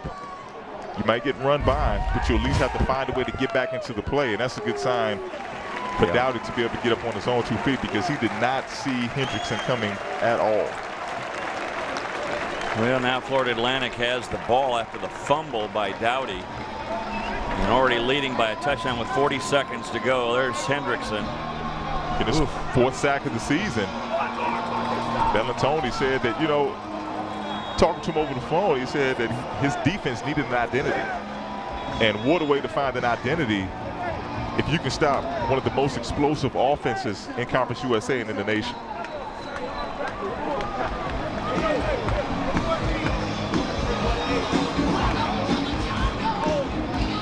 So big hit, big play by Hendrickson, and now Florida Atlantic really just pretty much has to just run out the clock here with 40 seconds to go. Western Kentucky does have 2 timeouts remaining. They'll use them both to try to prolong this game as far as they can, but with FAU already in the lead, you would think that Charlie Partridge and this team, whatever he said to them in that locker room at halftime, it worked. I'm pretty sure it's something that we can't repeat on the air either.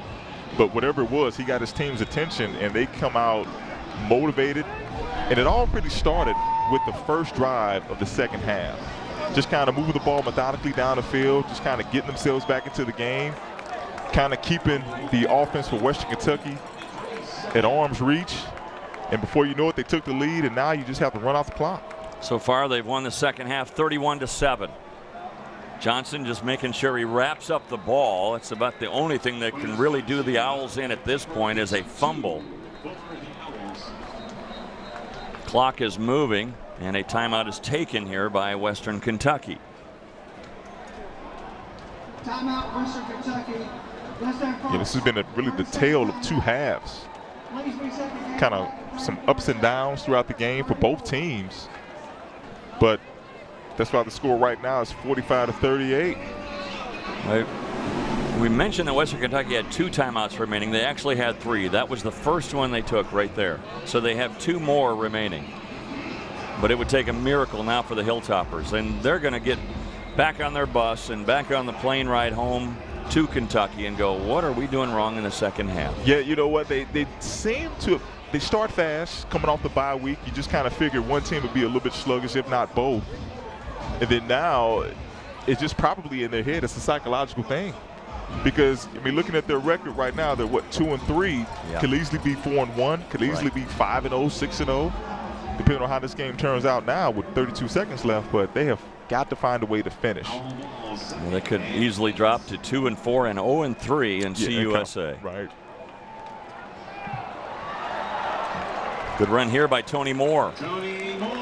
Tony Moore was in the game a little bit earlier, and depending on the flow of the game, which was told to us by the offensive coordinator Brian Wright, he's going to use all of his running backs. So good combination between Howell and Jackson, and now Moore. Well, another timeout taken here by the Hilltoppers. They have 1 remaining. So on this 3rd down and 2 play, if FAU can just come up with a first down, it's ball game. Yeah, ball game's over, but if not, in Western Kentucky, you're still pretty much into it. But at the same time, you have to be able to drive the length of the field if you don't really get a turnover. Yeah, they need a turnover more than anything. And they're trying to strip at that ball. But right now, I'm sure the message in the huddle for Florida Atlantic is hang on to that ball. Hang on to the ball. Offensive linemen give us enough time. And, you know, looking at both sides of the ball, especially on the line play, from the D-line play to the offensive line play for Florida Atlantic, they have done an outstanding job of just kind of sticking with it and kind of sticking what you do best. You know, rushing the passer, and then also, too, with the offensive line, just creating some holes, winning the line of scrimmage.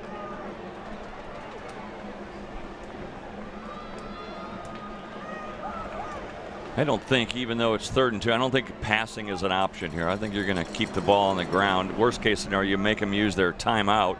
Moore goes into that line, and I don't think he got the first down. And another timeout taken, the last one by the Hilltoppers. I'm trying to see where they're going to spot this ball. That is our 3rd. I think it's 4th down. So it'll be 4th down. Now do you kick the field goal here and go up 10, or do you try to run for the first down and then run out the clock? That's the question facing Charlie Partridge. Right. You know what? I'm going to go ahead and run the ball. Where's number 9? Give me Howell. Put him in the backfield. I mean, you got a nice choice of running backs, too, with also Jackson and Moore. But give me Howell. Or you can just quarterback sneak the ball with Johnson. I mean, he's a big quarterback. Yes. He's not a small guy at all, by no means. He's a big guy with some wheels, as we saw earlier in this half, where he was able to run for 40-plus yards. I think if you had an extremely reliable place kicker, you'd go ahead and kick the field goal. But you have a field goal kicker who has missed twice. But see, Dave, I wouldn't even do it because you risk a block. You do risk and that's the other thing I was going to mention is you risk a block and then a return.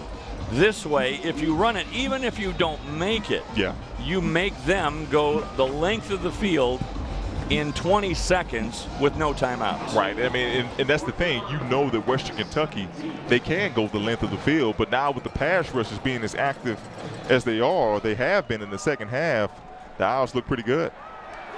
And there's the first down, and that's the ball game. And what a comeback by Florida Atlantic here today. You know, we were already going into the game talking about the quarterbacks and Dowdy and Johnson, but Johnson has completely stole the show from the Western Kentucky Hilltoppers and getting this win at home, and they remain undefeated at home, you know, with now their 3rd win here in the stadium. They go to 2-1 and CUSA playing a huge comeback, trailing 31-14 at halftime, and they come back to win it. Wow, what a comeback by the Owls in front of their home fans.